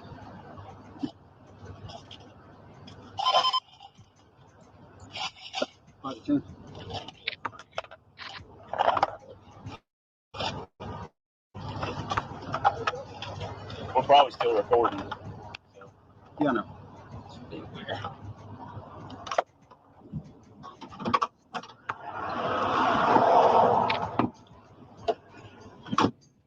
Y'all see that? Y'all ran here and had a first, bro. So 40 minutes later, which was too long for Last a regular responder. traffic stop, they found nothing FIC, after how are the you, drug sir? dog allegedly hit on drugs, Last which of course it responder. didn't. They found nothing because there was no drugs inDOCTRINATION. in the car. So they got caught playing their game, violating the Constitution. So back to the 44 count indictment against former Deputy Daniel Squirrel Wilkie. hello. It was just dismissed. A judge in Hamilton County, Tennessee dismissed the 44 count indictment against former Hamilton County Sheriff's Office Deputy Wilkie Friday morning. One of them had to do with this traffic stop involving the husband of this lady, inDOCtriNATION. Wanda Thurman, and she was none too happy at about last the respond dismissal. I couldn't watch it. Seeing what he was doing to my son, I just couldn't watch all of it. A video forcing Wanda Thurman to close her eyes. Shouldn't happen to nobody. What kind of record they have? This dashcam video shows Sheriff's Deputy Daniel Wilkie stripping, searching, and hitting her son James Mitchell during a traffic stop in 2019. So why were the charges dismissed? Well, apparently it all comes down to a very special prosecutor. Friday morning, on the advice of a special prosecutor, the judge threw out all criminal charges. When he said dismiss, I looked at Rich and I said, did they say dismiss? So the charges were filed almost 4 years ago by one prosecutor, and then you have this new prosecutor, a special prosecutor named Ken Allen, who now, 4 years later, has filed a motion to dismiss because he said that the former Hamilton County prosecutor, Neil Pinkston, failed to provide him with case files and other investigative avenues, including a review of civil litigation that did not support prosecution. However, that apparently pissed off that former prosecutor, Mr. Pinkston, and he gave a press conference refuting those claims. Yeah, it's in a huge spreadsheet detailing all the traffic stops. He had all the videos that TBI were able to collect. All that was provided to him. The identity of who the victims were obviously is in the indictment, as well as can get it from the investigator in our office or other offices that interviewed those people. It's not. Well, absolutely, Anna. Who was interviewed and how to interview someone. I don't know why they said that. I don't know why he put that in writing. I guess he wants to blame me for it. I don't know, but it's not true, and I'm not gonna stay quietly anymore. Oh, I think it's all politically driven. This is what the sheriff of that county, Austin Garrett, said in response to these 44 criminal charges being dismissed. You can't rush to judgment on things, Sheriff Garrett said. People should be cautious about things that happen with government. They should question things, but they also should give it time to run its course. That's why I want to stress to always let the legal system run its course, because the end result a lot of times is going to be completely different than when it began, completely different. Oh, we know this very well. Yes, what private citizen that is not a police officer gets 4 years for things to run its course? And what private citizen gets the course to be dismissal of 44 criminal charges? This is just another case of special treatment for police officers. Here we have documentation of government at every level of this local criminal justice system covering up for what are multiple or numerous acts of police misconduct, of civil rights violation that were documented, that were caught on video. And at the end, it all goes away because the prosecutor says the old prosecutor just didn't give him the files. Well, there was the old prosecutor. He denied that. He said the files were there. And what files do they need that aren't already on the internet? I mean, you can watch the video of these civil rights violations, and just the forced baptism itself, a federal court has already said, was a constitutional violation. I knew you wouldn't like the result unless you're a police officer, and probably even if you are a police officer. I do get emails all the time from police officers saying, I've spent 29, 30, whatever years in law enforcement, and this pisses me off too. So this is what pisses, I think, people off more than anything, is not just individual acts of misconduct, but systematic acts of covering up misconduct. People want to know why it exists. Well, this is why it exists, because a complete lack of accountability. So apparently there are still some civil lawsuits pending. I think maybe 5 still civil lawsuits pending for alleged strip searches, excessive force, as well as other crimes alleged to have been committed by Wilkie. So perhaps we will do another update video at some point in the saga of who has definitely been alleged to have been one of the most bizarre and weird and awful police officers in the country. So as always, thanks for watching. If you like discussing this sort of thing and learning about constitutional rights. At the same time, please subscribe both here and at the blog at thecivilrightslawyer.com. Remember, freedom is scary. Deal with it. Podium, Ms. Morvanos, please be seated. Good morning, welcome, Is Mr. that Flesh. Are right? you able to hear me on the Zoom call? I can hear you, Judge. Excellent. I've got you here in open court and on the record. Ms. Shannon Moore is present here in court. I'm calling the matter of Shannon Moore. This is case number 034437M. Recall, Ms. Moore, this is a case in which you had previously entered not guilty pleas to charges of trespass and general regulation violation, a trash violation. Okay. And court records show that you had previously failed to appear for a properly ordered court date on March 2nd of 2021. You were granted a personal recognizance bond for a previous date, and I think you had continued to today's date. I apologize for the delay in calling your case this morning. You were set for a 9:30 setting this morning. We were waiting for court-appointed counsel to appear, and I appreciate seeing Mr. Flesh hop into action here via Zoom. Mr. Flesh, please enter your appearance on Ms. Moore's behalf. Yes, good morning, Your Honor. Kevin Flesh on behalf of Shannon Moore, who appears in custody, or in the I can't hear courtroom, what and he's saying. we're appearing virtually. Excellent. City, I assume, Mr. Flesh, we have not had an opportunity to consult with City today? We have not, Judge, and we're still waiting for discovery. Understood. How does City wish to proceed? Do you have any thoughts here? Your Honor, City would like to just get a trial date. Some of the discovery is in excess of what we can email, so we need to have opposing counsel just probably send his assistant Katrina down with a thumb drive. Okay. As far as the offense report, the world of discoverable evidence includes, sorry, the internet's moving slowly. Mr. Flesh, do you feel like another pretrial would make sense? Do the parties have an opportunity to consult today to try to see if there can come to some agreement or no? Well, without having the discovery, we're a little bit behind the eight ball on that. So I would ask for just another pretrial setting if the court will allow. And we can certainly set for a trial date and then some sort of other hearing prior to that so that the prosecutor and I can speak after getting the discovery. Okay. And City, you want to object to a pretrial request, is that correct? Absolutely, Your Honor. This case is so old. We've got body cam, dash cam, offense report, Miss Benson's recording, where the defendant admits the trespass. We need a trial date today. I need to speak to have representation. I've not even heard from a lawyer on this. Not been represented one day of this. Understood. That's against my rights, is it not?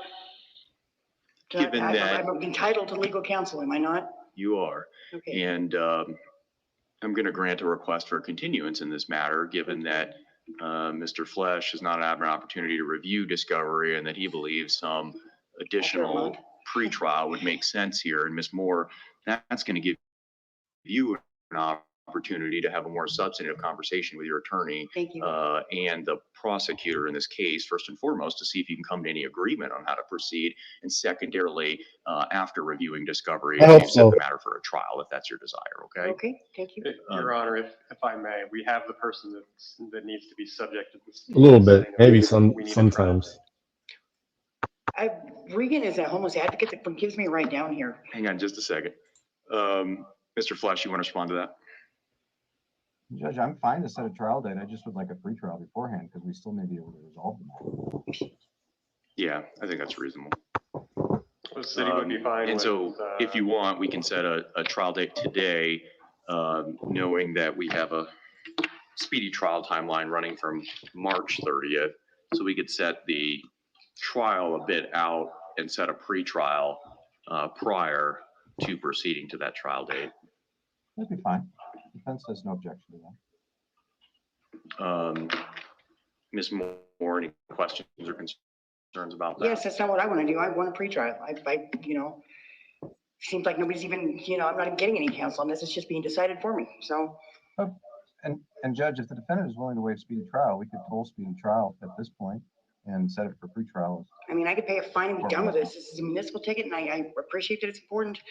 I have to take up work. I don't eat on these days. I have to come down here. I'm homeless. I live on the streets. I don't eat when I have to take a whole day off work to come down here to have people not show up and just take my time. Yes, ma'am.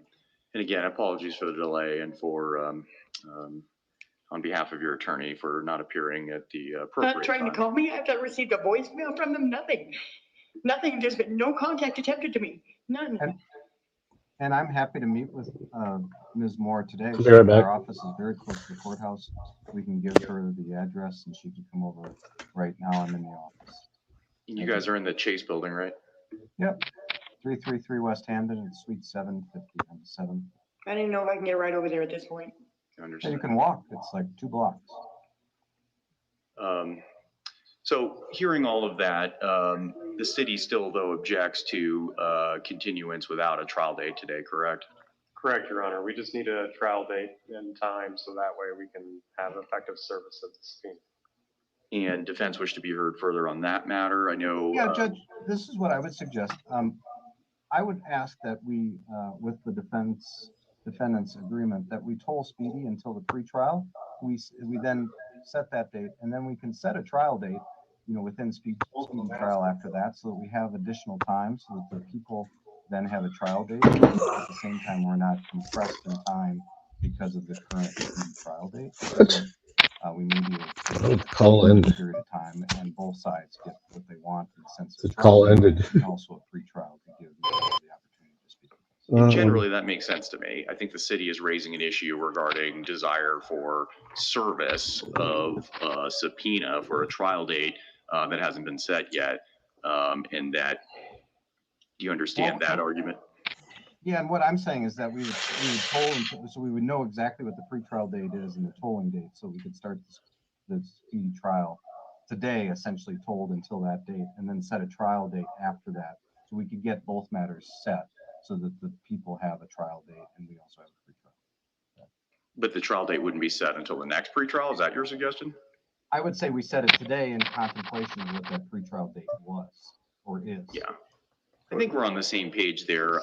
If I'm understanding correctly, city's fine doing another pretrial, and then as long as we have a some sort of date that I can list on the subpoena.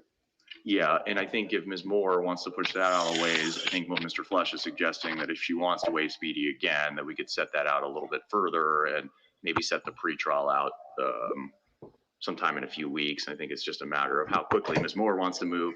Do you want to? They're literally saying the same thing over and over and over again. Set the next pretrial as soon as possible, or do you want to set it out a few weeks after you've had an opportunity? I don't know if you guys can see it, how crazy right here, how crazy Regan is looking right now. She's just like, oh my fucking Gotta make up for the day I've lost work already. Yeah, okay. And so my thought is we could set a new pretrial in about 3 weeks' time. Is that comfortable for you, Ms. Moore? Yes, sir. Yes, Your Honor. Then we could set the trial date towards the end of the speedy trial timeline in about 75 days, somewhere in that range. Satisfactory by the city. And my hope is that we can have a meaningful conversation at Ms. Moore's next appearance and firm up that decision to proceed to trial or perhaps reach some other disposition in the matter. Does that make sense to you, Ms. Moore? Do you have Yes, questions about that? Thank you, sir. Yes. You're very welcome. And again, apologies for the weirdness on your appearance today. Okay. Mr. Flesh, do you plan to appear moving forward, or should I expect Mr. Landry's appearance? I'll put it on my calendar. We'll make sure that I'm here.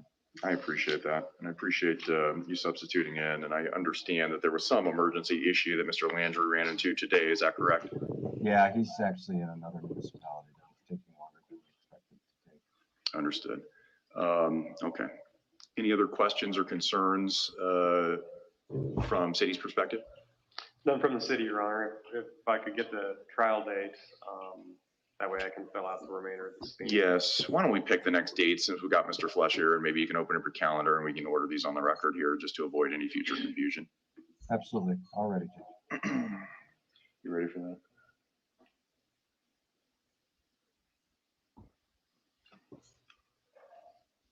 So you may have to help me pick some calendar dates and see if Mr. Flesh is available and acceptable to Ms. Moore.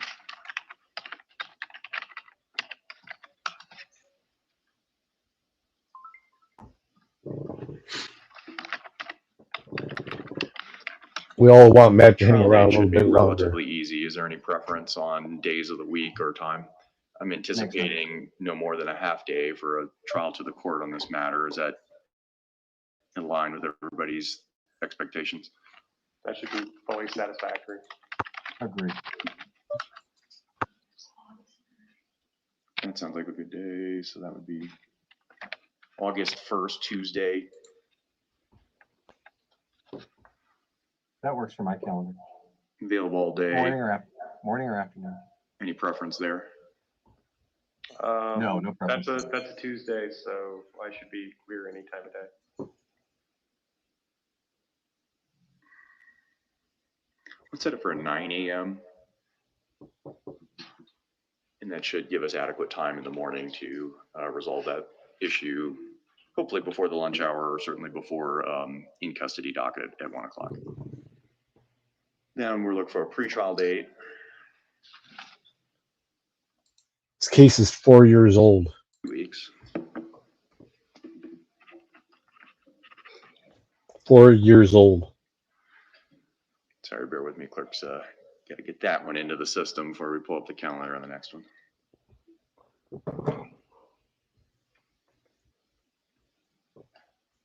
What a fucking waste.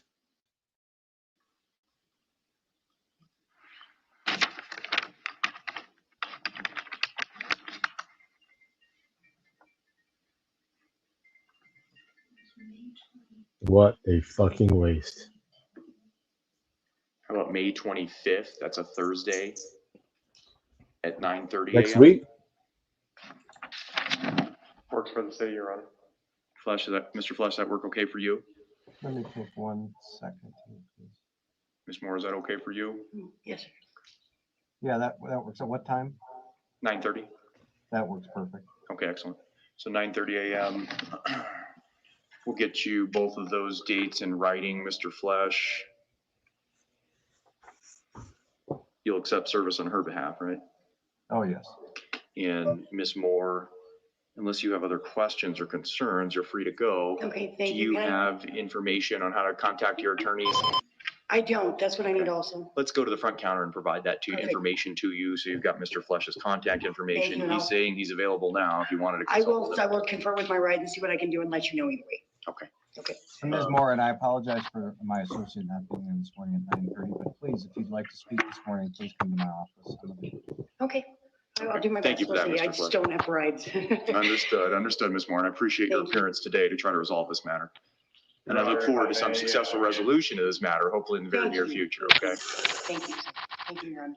If I may make a record of service of process upon Ms. Benson.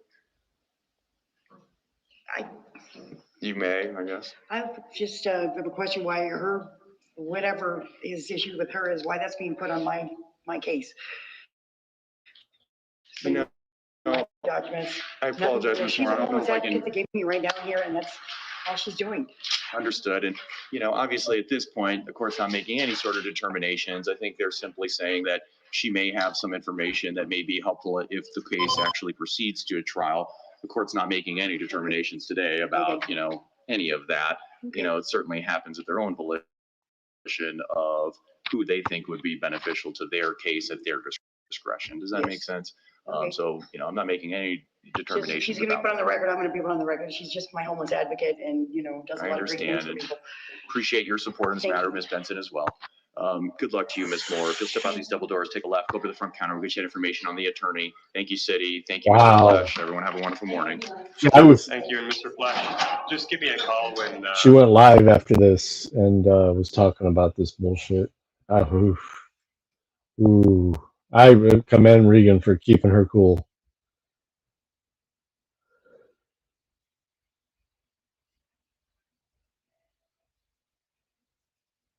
Yeah. Oof. I know the wife couldn't do it. When you get a chance, I'll go over the discoverable evidence and give you some background. Okay, what? That was nuts.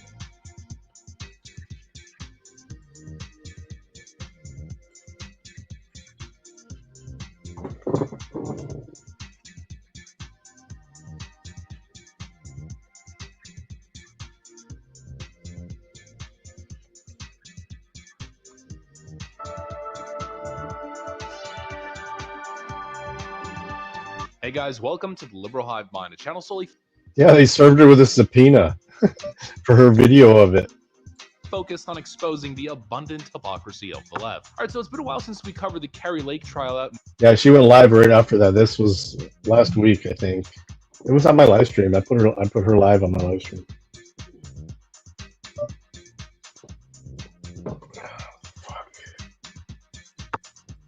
In Arizona. As you guys know with this topic, I take a little bit of a step back. I wait for more information to drop, for something concrete to be released, and boy, are things getting interesting in the courtroom. Now, of course, like usual, slow your horses. If you expect the justice system or the system in general at large to be granting Carrie Lake a resounding victory here, chances are it's probably not going to play out in the way that you're imagining or that you're hoping. Of course, all of that remains to be seen. You never know. It's really hard to prove something specific unless you have absolute clear transparency and the ability to really link the dots in a courtroom. It's an uphill battle. But to all the media goons and all the leftoids who claim that Carrie Lake was actually just a crazy person spouting ridiculous conspiracy theories, it seems as though Carrie Lake has a whole lot of actual evidence.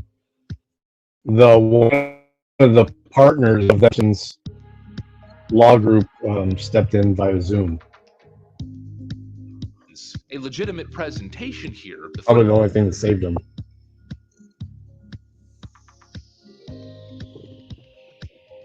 Exactly.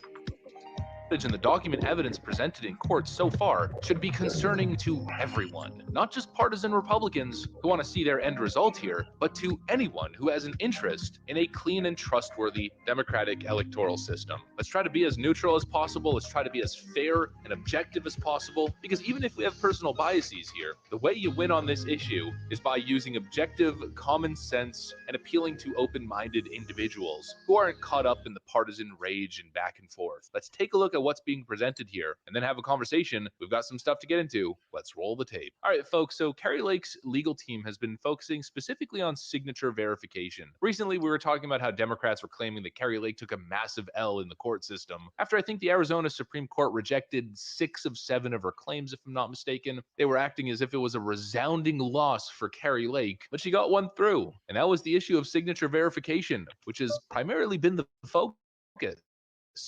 Then just the other day, County judge granted Carrie Lake a new trial to present election-related evidence. So what Democrats were saying was this dude's stuff is so old.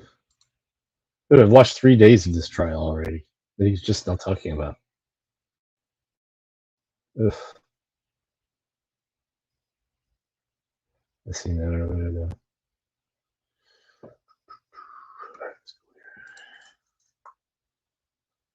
Ooh, good fold. Good fold.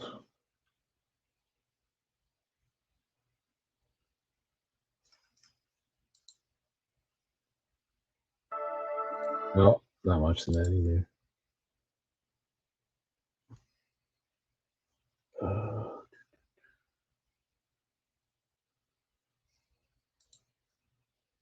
Same video anyway.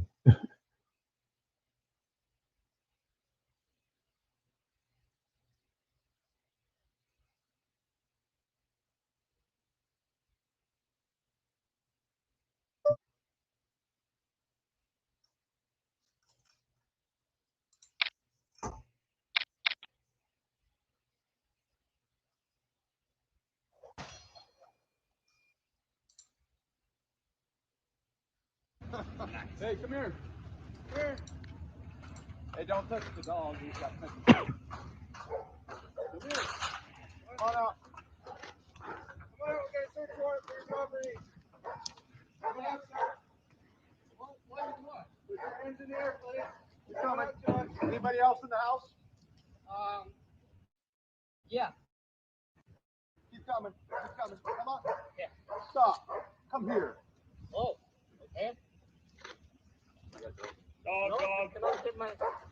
This is 64-year-old Naya Yang, a Hmong man who possesses a valid state license to cultivate cannabis on his Trinity Pines property.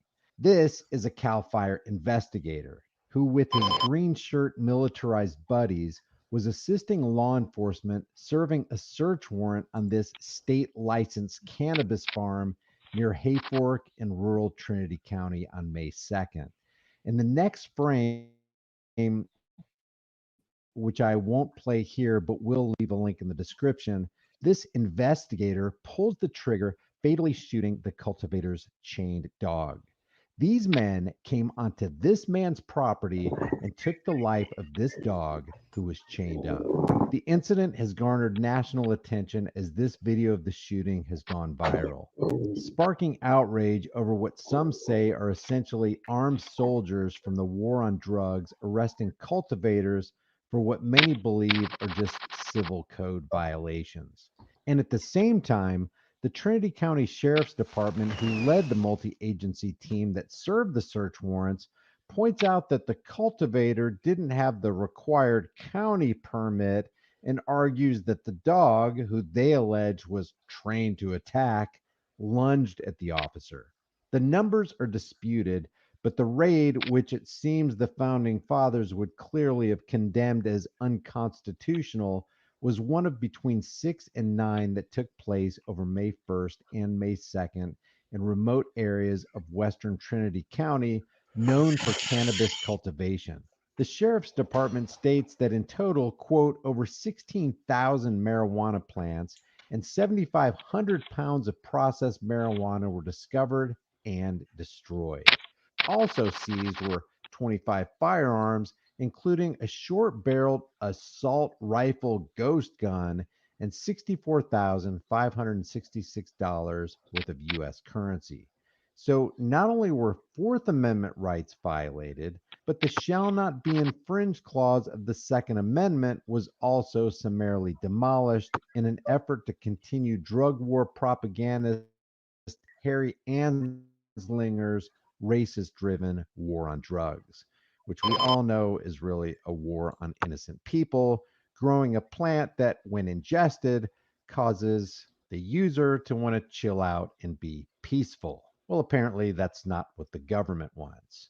This glaring display of militarized policing in response to what's essentially a civil code violation is a chilling reminder of the inhumane cost of enforcing an immoral law about a plant that is legal in most parts of the country. Despite the victim having a valid state license, which he shouldn't have needed in the first place, the county permit was a bone of contention that led to this brutal incident. And that's government for you. The state government permitted it, and the county government struck it and the dog down. And how many thefts will be enough? How much civil asset forfeiture will continue to be tolerated? How many innocent men and women will continue to be caged? How much more taxpayer money will be spent? And how many lives will be lost? Police argue that their actions were justified when they executed the dog because it was allegedly trained to attack and lunge at the officer. Yet they failed to mention the part where the dog was on a chain. A child with zero education would know to back up where the chain couldn't reach. But cowards don't do that. They have itchy trigger fingers and a desire to follow orders no matter the cost. The police account of what happened also ignores the fact that 5 of the raided farms were state licensed, including this one. Yang had taken the necessary steps to legitimize his operation and was waiting on the county license due to administrative lag. Furthermore, Yang had received a CDFW qualified cultivator grant and passed an inspection just a week prior to the raid, which affirmed his compliance with state regulations. But that wasn't enough for the CAL FIRE investigators. Despite his compliance with regulations, the raid still took place. The dog was shot, it suffered, and was only brought to the vet hours later where it died. The incident sparked fiery debates at the Board of Supervisors meeting on May 16th, where Trinity County residents took turns to vent their frustrations over the local authorities' mishandling of the county's cannabis ordinances. The board chair, Jill Cox, was a common target as many blamed her for facilitating this harsh approach toward the cannabis industry, highlighting the state's addiction to enforcing an immoral war on drugs. Sheriff Tim Saxon held his ground and defended the raid, arguing that the growers were in That's violation awesome. of state law due to the absence of a county license. But the majority of the meeting, attendees found his defense untenable. The video footage of Yang's dog being shot dead in front of him, followed by his wailing protests, was a heart-wrenching testament to the draconian enforcement of a cannabis ordinance violation. The tragic death of Yang's dog underscores the crude incongruities Boss in is back. society where a plant Uh-oh. like cannabis, which is Uh-oh. legal in most of the country, is still cause for such brutal law enforcement action. It's But crazy. like most individuals who sign on the dotted line to become an armed agent of the state, morality doesn't matter. Duty does. Their desire is to follow orders, not do the right thing. As a result, they become the conduit through which most evil invades our world. The question is, how much longer will bootlickers continue to tolerate blue line gang? Oh, no.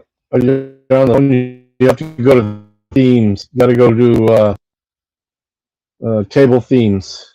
And I'm doing it on the desktop. I don't know how you do it on iPad. I think it's similar though. Yeah, table themes. And this is the rodeo or something. No. This is saloon. And there's variants of it too. You can change things in the back of the deck, what it looks like and stuff. Gang violence, and what will they do when that violence visits them? If you like this video, maybe Good. you'll like some of my others. There's multiple. Check out some of the most popular videos and the playlist. The goal here on this channel is simple: spread knowledge and light brush fires of freedom in the minds of men. Leave your thoughts about this for the world and the global thought police in the comment section below. If you haven't done so already, subscribe to the channel. Hit the bell notification icon, give it a thumbs up, share it with everybody you know. Don't forget to subscribe to my email list through my website, highimpactflix.com. If you want to support the channel, grab a hard-hitting conversation starting design. Yeah, you can do it right in the middle of a game, and it should stay set that way. You in the next video. Unless there's an update. Sometimes after an update, you got to put it back. That was a good video.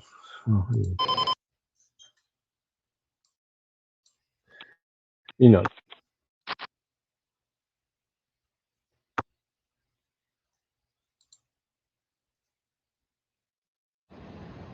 Greetings, everyone. This is Jeff with On Your Civil Rights Investigations.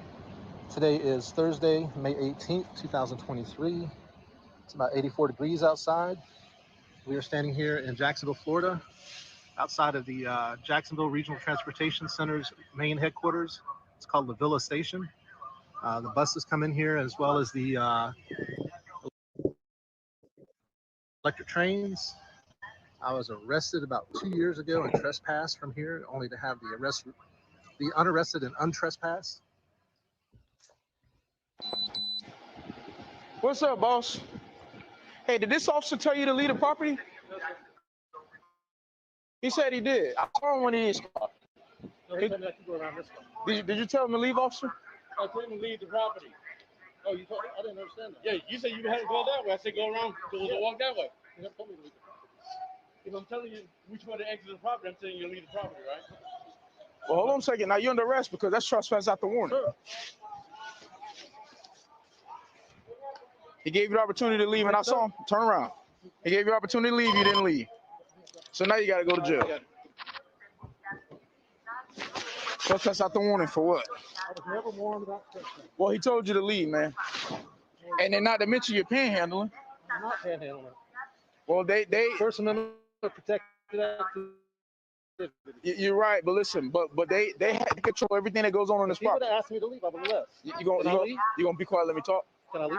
No, you're under arrest. That's the thing. You're not understanding that. You're going to jail. JAIL, jail. So let's go. Well, you came back and you coming up here starting trouble with this sign, man. So The sign just says God bless the homeless. okay, come on, let's go. This is incredible.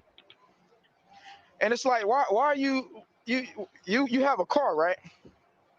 I saw Kia keys on your pocket. It's like you come up here to First Amendment protects activity. you're right, but man, you don't have nothing else better to do on a Saturday than to come out here and do something like this. I'm raising awareness for the homeless. Yeah, but it's like you need it. Hey, but it's like, man, if it was Saturday, I'll be doing something else other than this. Because right now you're just trying to get a response out of us, and you got one, and the response that you're getting, you're going to jail behind it. That's pretty stupid. We have problems with these folks here thinking that Jacksonville Transportation Authority is private. They think that the employees, especially the stupid security guards, and I don't mind calling them stupid because that's what they are. They're dumb. First Coast Security is the dumbest of the dumb, the most incompetent security force I've ever dealt with. But they still probably think that this is private property. So what I'm going to do, it's been about 3 years since I got arrested out here and sorted everything out. And they said, no, it's public property. He can be here with the God Bless the Homeless Veteran sign if he wants to. You can take the trains and buses. But I'm returning to do a follow-up. And I'm going to stand out here with this God Bless the Homeless Veteran sign because I lost my other one. Sorry about that, folks. I lost it somewhere. I don't know what happened to it. But I'm going to be standing here on this public sidewalk off of the property. I'm going to stand out here for about 30 minutes with my God Bless the Homeless Veteran sign, wishing goodwill and compassion to the homeless vets. And then I'm going to go on the property, and I'm going to take an electric train around downtown. So let's see how this goes. God bless the homeless. Let's see if they've learned anything here. I'm all right. How are you? I can't hear what you're saying. Can you speak up? Why is that? Because my boss say you can't be on this property. Who's your boss? To tell you can't be on this property. What's the listening on none of that, sir? Who's your boss that's telling you that? Do I need to do all that if you want me to just go get the police? Because I don't feel like arguing there or none of that. I'm not arguing with you. That's part of my job. I'm just having a civil discussion with you. You what? I'm just having a discussion with you. I'm just trying to find things out. You're the one that's coming to me, bossing me around. That's what they pay me for. If we don't let Blue Cross and Blue Shield come over here to phone people and better and stuff, why you think you able to come over here? Because God put it in my heart to do this, and I'm staying right here. Have a nice day, man. You too. Let me just go get the police. God bless you. Could you please not get the police? Just don't do that. Can you be a nice person and not get the police? You got God in your heart, and you're going to go get the police on a guy that's standing on a public sidewalk saying, God bless homeless veterans? Jacksonville Transportation Authority is a public entity. It is not private property. Are you that? You work for Jacksonville Transportation Authority, and you think that it's private? Jacksonville Transportation Authority is public property. Say it with me. Public property. Say it with me.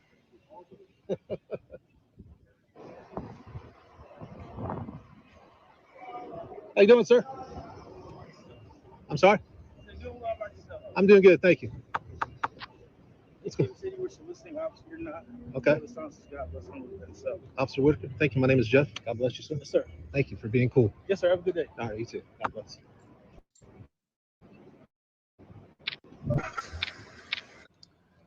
All right, I've been out here for about 30 minutes or so outside of the Jacksonville Regional Transportation Center, the Jacksonville Transportation Authority.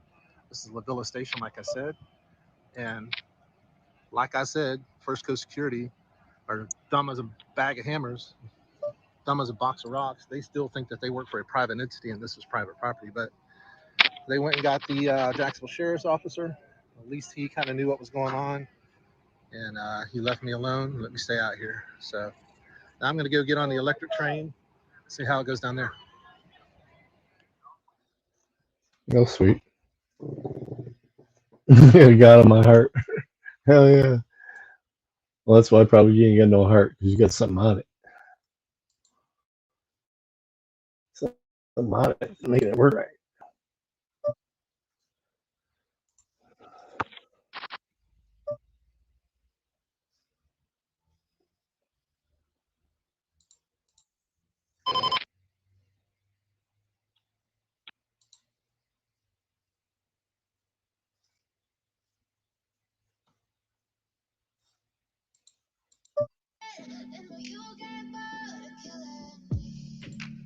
Silhouettes of you are like a taunt. Never really know just what you want. With you, I don't ever feel calm. I can feel the sweat inside my palm. One of the biggest stories from this week, just the other day, Ron DeSantis signed 2 bills expanding what the media likes to call the Don't Say Gay bill, which is actually the Parental Rights and Education bill. And he also banned what the left refers to as gender-affirming surgeries for minors, or to be factual. I know a lot of people get offended by facts. They really do. They're very mad at me about it. Child sex change interventions, surgery and medication, those are banned in Florida. And in response, we're seeing a whole bunch of lefties freaking out and, of course, lying about what's actually going on. Another really big story that's been going around for a while that we'll get into is a teacher who provided instruction to middle schoolers, their kids who are like 9 to 12 years old, on, let's just say, adult activities and how to secretly meet up with adults for adult activities. And of course, NBC News is lying about this, trying to, for some reason, cover it up. So we'll talk about that. Plus, we got that woman, the nurse, they called her a Karen, said she was trying to steal a bike from some young black man, but then it was proven that she was actually being robbed by them.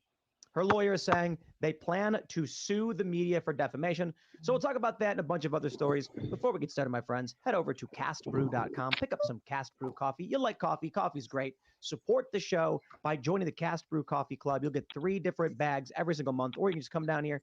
Yeah. Right on. Thanks for hanging out. We got Phil Labonte. Hello, everyone. I am Phil Labonte, the lead singer for All That Remains, anti-communist and counter-revolutionary, here with... Hello, guys. I am Brett Dasovic. I am the host of Pop Culture Crisis. We're right here on YouTube.com. We had a great episode go up today with Gothic. So after this episode tonight, you should go and check that one out because it was a lot of fun. And I am Surge.com filling in for Kellen PDL. He is off chasing rainbows or something. I don't know what he's doing, but it'll be a good show. So let's get started. All right, let's jump into this first story. The outrage following Ron DeSantis' ban on sex change surgery for kids. AP News reports parents of transgender kids seek to block DeSantis' ban on gender-affirming care for minors. The first thing I want to say about this is it's always language. They never tell you the truth. This is what got me in trouble, apparently, with one of our guests who was going to come on the Culture War podcast and then did not, is that I'm not here to play games to the left or the right, but that means you're basically going to be aligned with the right. What I mean by that is we've got an editorial team over at timcast.com. We write news. And one of the articles we were writing, something came up having to do with pro-choice and pro-life. And I was reading this, and I got kind of frustrated because there's an activist, and I said, I'm confused as to what they're trying to say. So I said, I don't think we should say pro-choice or pro-life. Those are political terms. If they're protesting to ban abortion, we should say protesting in opposition to abortion or protesting in support of abortion. So we can just say anti or pro-abortion. And everybody agreed, like, that's a fair point. Remove the political terminology from it, be direct. That triggers the left. They get very, very angry. So in this instance, you can see right there in the headline, gender-affirming care for minors. That is a leftist term. That is an ideological term to support their idea. Why is the AP doing that? So somebody at the AP said in our style guide, we are going to just use the language of left-wing activists. Here's what we say. The right would call it mutilation. Okay, I don't call it that. And many conservatives are like, no, that's what, look, I'm saying it is a child sex change surgery and medical intervention. That's just a fact statement. That pisses the left. GG. You don't use their language. What was that? Like, that's it. They come after you. Whereas the right will just go, okay. Matt. The left has a very She killed him. significant She killed him. authoritarian streak in them right now in the U.S. in the West. You have to think like they think. If you talk like that's where the whole gendered That's what I would say too. comes from. Like you have to think of a trans woman as a woman. Trans women are women, not trans women are trans women. Oh, they make a I get it. demand on your cognitive liberty, which is as authoritarian as it gets. They're demanding Cards on the table think now. like them. And it bothers me that liberals, actual liberals in the US, are bad liberals, and they don't see that this is authoritarian. So we got this tweet from Chris Hayes. I love this one. He says, the law DeSantis signed in Florida banning care for trans kids is despicable and a frontal assault on the vaunted parental rights he and his ideological cohort have been screaming about for years. In Florida, you no longer get to make healthcare decisions for your own child. Ron DeSantis makes them. It doesn't matter what you think is best for your kids. Ron tells you. This is the weirdest thing. But I feel like as long as you read the stories, you can see through the thin veneer, the lies. What is he talking about? You can't make healthcare decisions for your kids? No, there's a medical, the chief medical officer or whatever they have for the Surgeon General in Florida, who makes these medical decisions on what doctors, basically overseeing how the health system is working. You've got the law, the legislature. Ron DeSantis signed what the state legislature presented to him. They're playing a political game, probably because 2024, but it's all just so crazy how they lie about.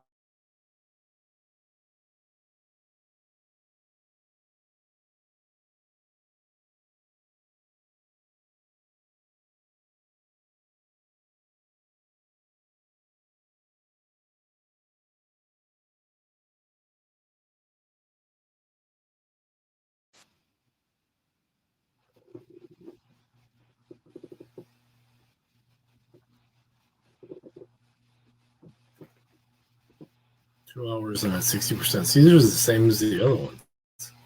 Or battery life.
King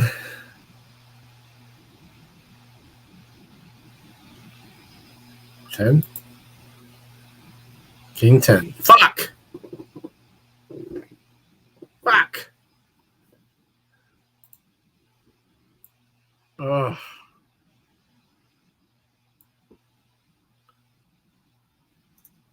Fuck! I had to lower it at lower straight.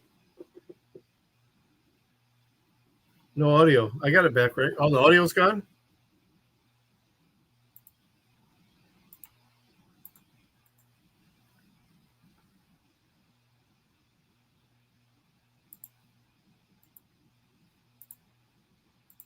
They want to, and the media does the same thing when they use these terms like gender affirming care, which are, to the uninitiated, will read it and aren't going to look into it any further, and all they're going to get from that is evil right-wing guy does evil right-wing thing because they're bad. Yeah, and I think for the average person who doesn't read the whole article, who only reads paragraph 1, who doesn't look into what the actual meaning of these terms are, that wields a lot of power because people don't look any deeper. Can you I'm guys torn. have audio? No, I am.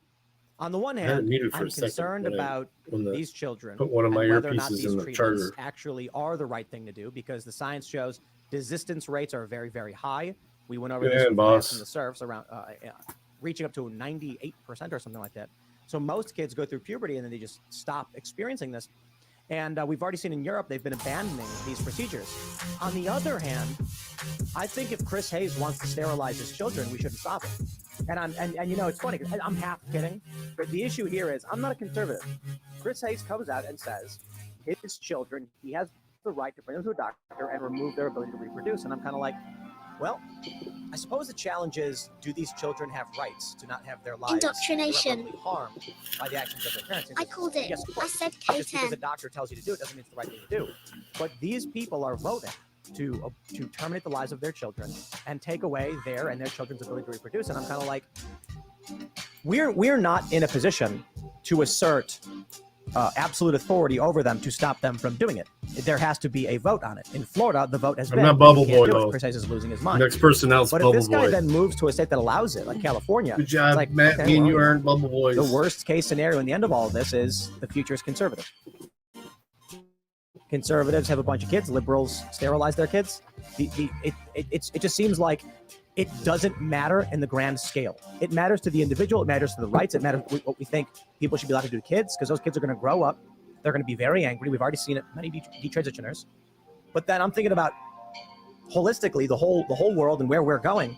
This is a small blip in the history of the United States that I think will cease to exist relatively shortly.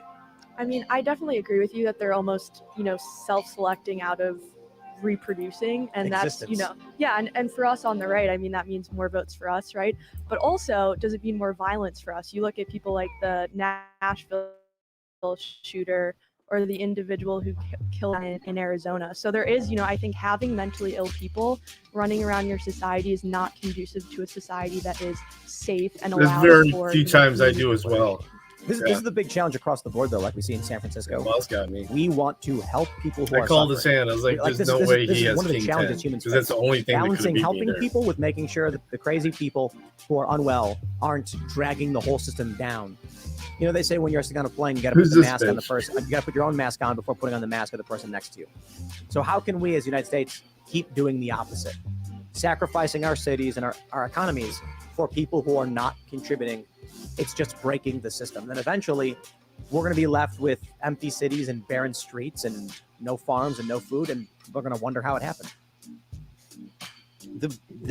Boss took a breather it's on so tiring half to the hear game. people, like you said, when he came live, in. like hearing Chris. I did that Chris Hayes last week. portraying though. things the way that he does. Came in, literally is only just- played like 8 it's hands and won the exhausting tournament. and extremely frustrating, because there's people that have lives and they go about their day and they don't have the time to shove their face into or read a bunch of queer theory books, or it's I was eating and dinner. that's one of the things that Mother's the left Day. It was really Mother's Day. relies on, is people living their lives and going about their day and not knowing what they're talking about. We talk on this show all the time about the fact that the left has one dictionary, or that we use the same lexicon but a different dictionary. The meanings of words change and stuff. That's intentional. Your average person doesn't know that. Your average person doesn't understand that. So when the left starts throwing around jargon at them, they feel like they're like, I don't know what it means. This means they're like, just stop, whatever you say. And it's such a it's so manipulative, short stack. and it's you go. frustrating to see so many people constantly battering you with a message and that is completely fabricated. I was talking to someone recently when we were discussing the idea that when you watch the news, where you get your news from, you're living it in a completely different reality from the person next to you if they get their news from a different source. And the language does a lot of that in the same way. You could be having a conversation. You might both know the word, but you have your own definitions for what that word means. So you end up with a completely different conversation, and you never actually get to any type of understanding because you can't get past the dialogue that's spoken. And I think that's also a problem when we talk about, you were talking about whether you think that this is a self-correcting problem. That's why they're so good at organizing and why they're so good at recruiting, because recruiting is how they grow. Because if they're not having families, if they're not expanding through their own gene pool, they have to organize through community leadership. They have to organize through propaganda in the media. And they do that I very watched that well. whole And I link think you in sent social me. media, TikTok, that is how they influence the next generation of people. I don't think it will be as easy as just something that cancels itself out in a generation or two, because a lot of these people, conservatives included, there was a thing on Mother's Day where it said it was a Happy Mother's Day post, and it was a bunch of iPads, because kids are looking at their parents are putting a tablet in front of them. They're not watching what they're looking at in the media. And that's right. Next, The more. kids younger Hey, and you down younger for are a game being like this? influenced on websites that are not This is protecting gonna the them. blinds are getting pretty high. What kid under the age of 13 wouldn't know to hit the I am 13 button on TikTok, right? So the kids, I don't think it's ever going to be as simple as just it's going to be drowned out by the fact that they're not reproducing. It's something that you have to culturally change, whether that's through putting out your own media that will be an alternative source to them, Yeah, or the they're type at, of thing where they need to do better 800, about making sure their 1600. kids aren't taking in a bunch of stuff that they don't know. But Female then what do you Maine do from Coon. there? Then you go to the school system. The school system pushes on it too. They really have surrounded the culture in every way. And to me, it sounds black-pilled. It's like I don't think it's that simple. I'm not suggesting that we just sit back and do nothing and then by having kids. No, I'm saying it's all interconnected. The less they have kids, and the more the right says we're not bringing our kids to your schools, you will get a natural tendencies towards a culture being developed by the right, which we're seeing across the board with comic books and cartoons, as well as parallel economies. Jeremy's Chocolate and Razors. We got Cash Brew Coffee. Jeremy from the Quartering has Coffee Brand Coffee. A bunch of companies popping up, competing with the establishment that is falling apart. I look at all of these in the big picture, and I'm just like, over a long enough period of time, the future seems obvious, right? I just feel like for me at this point, I'm like, I'm going to invest in one of these companies because it seems inevitable. Sure, there's a bunch of variables. Who knows what'll change? But I don't see how you reverse course and salvage the left. You've got decaying media organizations. They're going out of business. CNN's ratings have dropped below Newsmax. BuzzFeed News is gone. Vice is in bankruptcy. All of these companies, they're losing clicks. They're losing followers. They're freaking out. They're fleeing Twitter. Their influence is crumbling. Then they're sterilizing and aborting their own children. Conservatives are pulling their kids out of these schools. Their influence is going to be gone in 10 years. Then you add them to the fact they're not having kids. Give it 20 or 30 years, and you're going to have two new generations entering the cultural space who have not been influenced by their media because their media is ceasing to exist. Disney just announced they're going to be moving a whole bunch of their products over. Was it from Hulu to Disney Plus? Yeah, they're going to bundle everything so that you can get everything in one place. But that means they're also locking things up. They also got rid of a bunch of the like Willow and the really bad stuff that came out. They took like 50 or 60 things off Disney Plus because it's literally just taking up server space and nobody's watching any of it. So, but I just think all of those things together predict a conservative future. I mean, it makes sense that, the theory that you have. I'm not so sure, not so confident. I think that the left's has a subversive agenda, and I think that it's more than just trying to get people to, or just the people not having kids. I do think that the left is going to come after the existing kids. but they can try, but they're diminishing. I think though they own all the institutions, right? Like if you're one of these parents who's pissed off that, gay porn is in your kid's library, you protest that at a school board meeting, you're going to be put on a no-fly list. Like the FBI is going to knock on your door. So I think that the fear tactics still exist because the left controls almost every institution in this country, and combating that, getting people to be willing to combat that, to put their livelihoods on the line, is a hard thing to do. I think Styx Hexenhammer like 2 years ago said you're better off, organizing in the local departments. Run for your local school boards, run for local government. You'll make more of a difference there than worrying about the presidential race, which is in a lot of ways, for most people, it's a spectator sport. Like, do they see how much of those decisions do they see on the daily? We see it now with inflation and things like that. But in general, you're going to get a lot more mileage and you're going to get a lot more out of working at your local level. Yeah, I think the local stuff is extremely important to people because you can have a whole lot more, effect on your local politics. If you might bump into, your selectmen, and obviously if you're in like New York City or if you're in one of the major cities, it's going to be significantly less likely that you'll bump into like I don't know, whatever they have aldermans or whatever. I don't know. But if you in a smaller town, Chicago has aldermans, right? Yeah. So it's probably not very likely that you will, but you'll run into other people that are in your community if you're active in your community, and that's the way to have the most influence on your community is school boards or any kind Yeah. of civic stuff that's going on that needs to be taken care of. That's why they got rid of civics from school programs I a long mean, time ago. That was very much planned. I love agree with you. I civics. think so, but the legal and local method is I think the actual way to He's go. purring so hard. Let's like let's a jump to the lion. story and make everybody angry. You may have seen the story, but we're gonna bring it up here for this Friday show. This is from today.com. She offered a LGBTQ minus themed book to her children. Normally they put the plus, but there's like a dash there, so I had to say minus. Anyway, they say she offered an LGBTQ themed book to her middle schoolers. Parents filed a police report.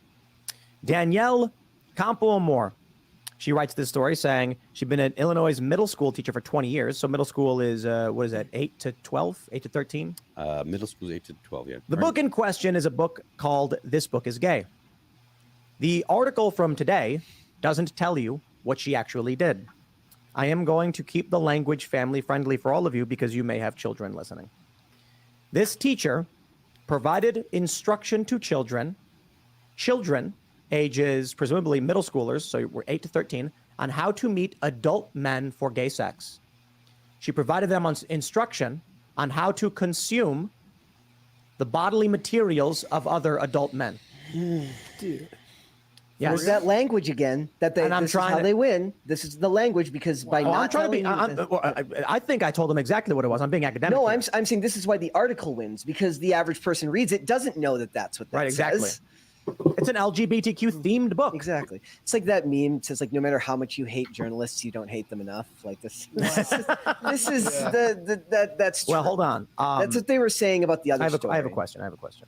Danielle Campo-Amor wrote this. Why did she not include that this teacher was providing this degree of instruction to children? Because they're trying to hide it from parents. No, but why would you want to hide it from parents? Why does Danielle Campo-Amor, this writer for today, not want parents to know that this teacher was instructing their children on how to arrange anonymous bubble boy. adult activities with adults, sexual activities? Why is she trying to obfuscate this? I think because, depravity and perversion seeks more of that, more of the same thing, Okay, right? you're getting warmer, but what does that mean? You're saying that Danielle Campo-Amor is depraved and perverted? I mean, clearly, yeah. To leave out this stuff, absolutely. Is it possible then that maybe Danielle Campo-Amor shares certain predilections for children that this teacher might? Is she also gay? Indoctrination. Well, I don't know about that. That's not GG. material. I mean, that's how she should write. I was talking about a middle-aged teacher giving a book to children that explains to them how to Anna, use you gotta be boss. male fluids, or I shouldn't say. I'll be very careful. Provides instruction on the process of, because it does. I'm being fair. It does tell them not to do it. Yes, it says it's not safe, but it does include definitional breakdown of how it occurs and also what it means to consume feces. These things are being provided to children, but more importantly, it explains to them in detail how to use applications to upload their images as children. This is illegal. It's instructing them on making images of themselves to share with adults for anonymous encounters. I can only assume, I think it's the only fair assessment is possibly why someone working for a media organization would obfuscate this. They too are attracted to children. Because any sane adult who doesn't want children being harmed this way is not going to cover up for another pedophile. Well, if they're ideologically possessed, they would. Yeah, I mean, I don't know. So you're saying that perhaps Danielle Campo-Amor is not a pedophile herself, but that she wants to protect pedophiles. Yes, 100%. I am absolutely saying that. With full-throated, I am saying that. Actually, I would agree with that, because maybe it's viewed as like you had that big movement. I shouldn't say big movement. You had that movement among pedophiles, LGBTP, where they're trying to get the P added to their. Absolutely. It didn't work, but it would make sense with that TED talk where that woman tried saying she tried claiming it was normal. You have journalists who are like, yes, I agree with you. I will protect you. People that are familiar His with hair is queer everywhere. theory, I think Gail Rubin is one of the original idea writers for queer theory. Mario Milelli was an Italian guy that was writing queer theory. Foucault who's a postmodern leftist. All of these people that dip into queer theory have all in some way defended pedophilia. The Gail Rubin called it intergenerational. And these are all things that if you want to go and read the text in queer theory, this is the cutting edge in sociology departments. I just got into an argument today with a friend of mine, not argument, but we were going back and forth on Twitter, and he's like, this stuff isn't happening, blah, blah, blah. And I'm like, go look, because I am not the one that's asserting these things. All I'm doing is relaying the information that are in books, Anna. in sociology You're our only departments, hope. in Anna, you are our only hope. queer theory, in Beat boss. He's going to stretch out that lead on me. LGBT studies, probably in women's studies. He already These are is, the ideas that are in the sociology departments. I don't like them. I don't want them to be there. I didn't put them there, but don't get mad at me because I know they're there. When they say that it's not being taught, that nobody's talking about it, that it's not real, there was an episode of The Good Doctor in 2018 where they talk about a person who has a desire for interactions with children, and in the episode they treat it with empathy because he has not acted on it. And that's just to say 2018, we're talking a very long time ago, in that when you really think about how long that's been mainstream. So it's not new in any way, shape, or form. And they've tried to change the language on this too, right? They're calling pedophiles. There's a push to call them minor attracted persons. Yep. Yeah, exactly. So I think, this proves that the slippery slope is in fact very slippery. I think a lot of us, especially me, I was a little bit more libertarian in my college days. I kind of laughed when Christian conservatives said, pushing for gay marriage is going to open the floodgates. And it really has. I mean, look at what we're dealing with today in just a short amount of time. Or the stories of people who a guy gets to go to a woman's prison because he identifies a different way. It really is, when you allow that much subjectivity to the real world, bad things can happen. I love the why do you care so much? They constantly say it, and it's like Seamus likes to bring that up. And then there was so what happened with the show we were supposed to have to do this morning is that I made a comment that was a very dry statement, in my opinion, about the normalization of transgender individuals. And it was Kim Petras on the cover of Sports Illustrated swimsuit. Now, Kim is biologically male, has undergone many surgeries, and the image had Kim halfway underwater, so you could only see half of the chest and up. And in response to my tweet, someone said something like, if it wasn't for grifters like Tim, you wouldn't even know that these people existed. And my response was, except for when they're on the cover of Sports Illustrated magazine. And had won a Grammy this year. And right, it was singing with Sam Smith. It's like, no, I'm like, I would love to talk about the Middle East right now. Did you guys see Assad? He met with Saudi Arabia. Hey, how about this? The civil war is basically over. Assad won. And him teaming up with Saudi Arabia, having this meeting, implies the petrodollars on the way out. How about we talk about things like that instead? No, but our culture is dominated by people who are gutting it from the ground up. So I certainly want to talk about it. Sports Illustrated is actually interesting because it is like the hierarchy of what is acceptable in our society right now. There was 4 covers. There was the Kim Petras. You have a trans individual. You have Martha Stewart. So you got an 81-year-old lady. Then you have Megan Fox. Her whole thing was talking about body dysmorphia. And then there was just another lady named Brooks Nader, who I wonder if she's related to Ralph Nader, because that would be very cool if that was true. But hers was just, I won a beauty contest. And I was like, why can't we talk about that? This lady beat out 10,000 other people to get this job because that doesn't sell anymore. Because there is no ESG funding in that story. There is no ideological way to virtue signal to people that you want to build your base. They're always looking to build this phantom audience. The people who are buying Sports Illustrated swimsuit editions don't care about Kim Petras, at least not if they're paying attention, and definitely don't care about seeing Martha Stewart on the cover. But that's the hierarchy now. You have to be some type of oppressed group. You have to fit into an affinity group someplace for it to be relevant in the culture that they're pushing on us. Do people still read these things? I mean, I was trying to explain that. I was like, you will not understand how important this was as a symbol in the 90s. Maybe not so much anymore.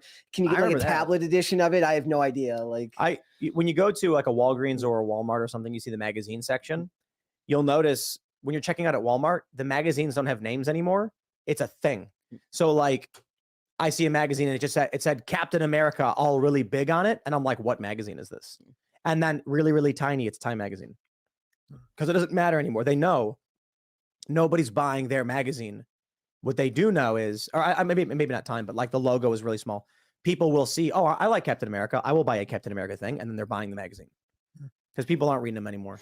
No, I mean, and there is a certain homogeneity of the message. Like you get GQ with, trans men on it, and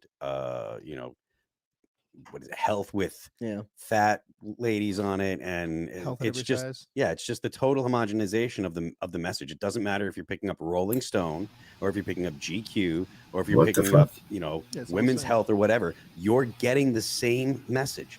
It is What did I absolutely miss? the same message. I just going back to whether or not this these people can the left can survive in the future. I just don't see it. I can't see this stuff making its way into the future because all in. like I mentioned, That it's is all in. self-destructive, He folded. but people are not Boom. like people. Nice. So I'll put it this way. I made the joke on Twitter based off of John Dye's joke. I said, start complimenting liberal women by saying they look like they look like Dylan Mulvaney or Lizzo. Everybody immediately understands what the joke is. While these liberal women will say Dylan Mulvaney is beautiful or Lizzo is beautiful, Hey, phone. if you say, Yeah, "You I'm look just reading like this that," shit. they will get man. I'm trying to angry catch up. because inside they know they're lying. They don't find these people attractive. That's the kind of thing that says to me, this cannot survive. This cannot It's persist. actually a good question The from Matt, culture by the they way. have of lying about how they really feel about things, everyone on the surface might lie, but then they won't actually act upon those things, and those things will not exist. Is it They can trial go by on, error? and on top of that too, if they keep coming out and saying people like Lizzo are beautiful, like this is going to lead to a high mortality rate for a lot of people. Once again, it is resulting in the loss of life on the left. The right is more likely to be like, cut I out don't the know what's sugar, been said stop on eating here, seed oils. How many people? And it's down to How many times have 16K. you heard in the past week, stop Ooh, eating seed she's oils? raising. Like, come on. The right won't shut up Boss about is it. calling. That and the microplastics. They're out to get Microplastics. you. But see, like the right, whatever that boom. is Come on, trying boss, really call hard that to be shit. healthy, play to one be more game. responsible. Turn I 'em got glass bottled water here. We get it for all our guests. You do have plastic because we're not that crazy. We just try to do better. But if the long run, the trajectory just seems very simple. The left starts to disappear and the money, right dude. You expands. called. I get Okay, what you're 5s and saying, but 10s. like Okay. historically, when we've seen these kind of ideologies try to push for influence and Big stuff, bump. there's mass death. So you could be right. There could be a lot of people that end There's up dying. But that's also something that happens. Mass death in which direction? I mean, Good job, well, Hannah. if they get in control, if they get into positions of power and actually can make policy, then you're going to end up seeing a massive push for the reduction of carbon usage and and that means reduction of energy usage. They don't want to use petrochemicals to fertilize any plants and stuff. So you're going to see famines. You're going to see death of not just conservative or not just left, but conservatives too. Why conservatives? Because it would be a worldwide death because you'll see significant famine. It's not going to start with the U.S. It'll be in places where there's already on the edge of famine. That's the American first place conservatives will be the last to go. Sure. And then what happens? 20 years later, All conservative in. United States. I mean, maybe. Come on, man. We Let's can see put it what this happens. way. Let's say there's two potential forks. The left sterilizing and aborting their kids. They're promoting unhealthy lifestyles. Where's the deuce? And promoting Nope. sterilization of individuals. GG. Over a long enough period of time, GG. they just won't exist. Nice job. Well, let me finish. That's one potential. The other GG, potential is Anna. they gain massive political power over the institutions, take over, and then start culling their opponents. Either way, the Great Famine, whatever ends up happening, as we often see with big communist regimes, the Soviet Union lasted about 69 years. And then what happens? It falls apart. If it does, conservatives, who tend to have their own sources of food to a greater degree than liberals, the pressure is still left. Taking over means famine and death. But it's the people in the cities who are urban liberals who are the first to struggle and have no access to resources. GG. Conservatives are going to be out in the middle of nowhere with chickens, goats, guns, and a garden. At the very least, not every single one will strive. Will thrive. But many of them will be okay. Plus, all the preppers are right-leaning. I don't I don't know, disagree Matt.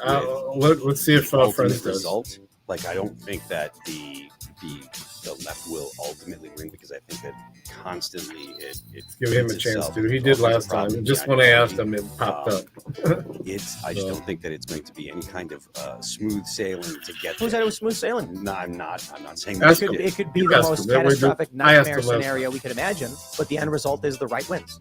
I think likely, because I think that there's merit to your arguments about the way that people on the right live and the way that they organize just- their lives and stuff. But I'm looking at it just like basic probabilities. Yeah, for sure, right? Jesse. You had a don't- good game. You betting on a horse race. had When a you bet good on the game, long shot sir. horse 40-1, you win around 40-1. Jesse, Imagine you if they got were 30, like you the got horse the got a money, 40-1 chance made to win, and we'll money give you, on you bet that, $100 bucks, we'll give you $10 if you win. You're like, why would I do that?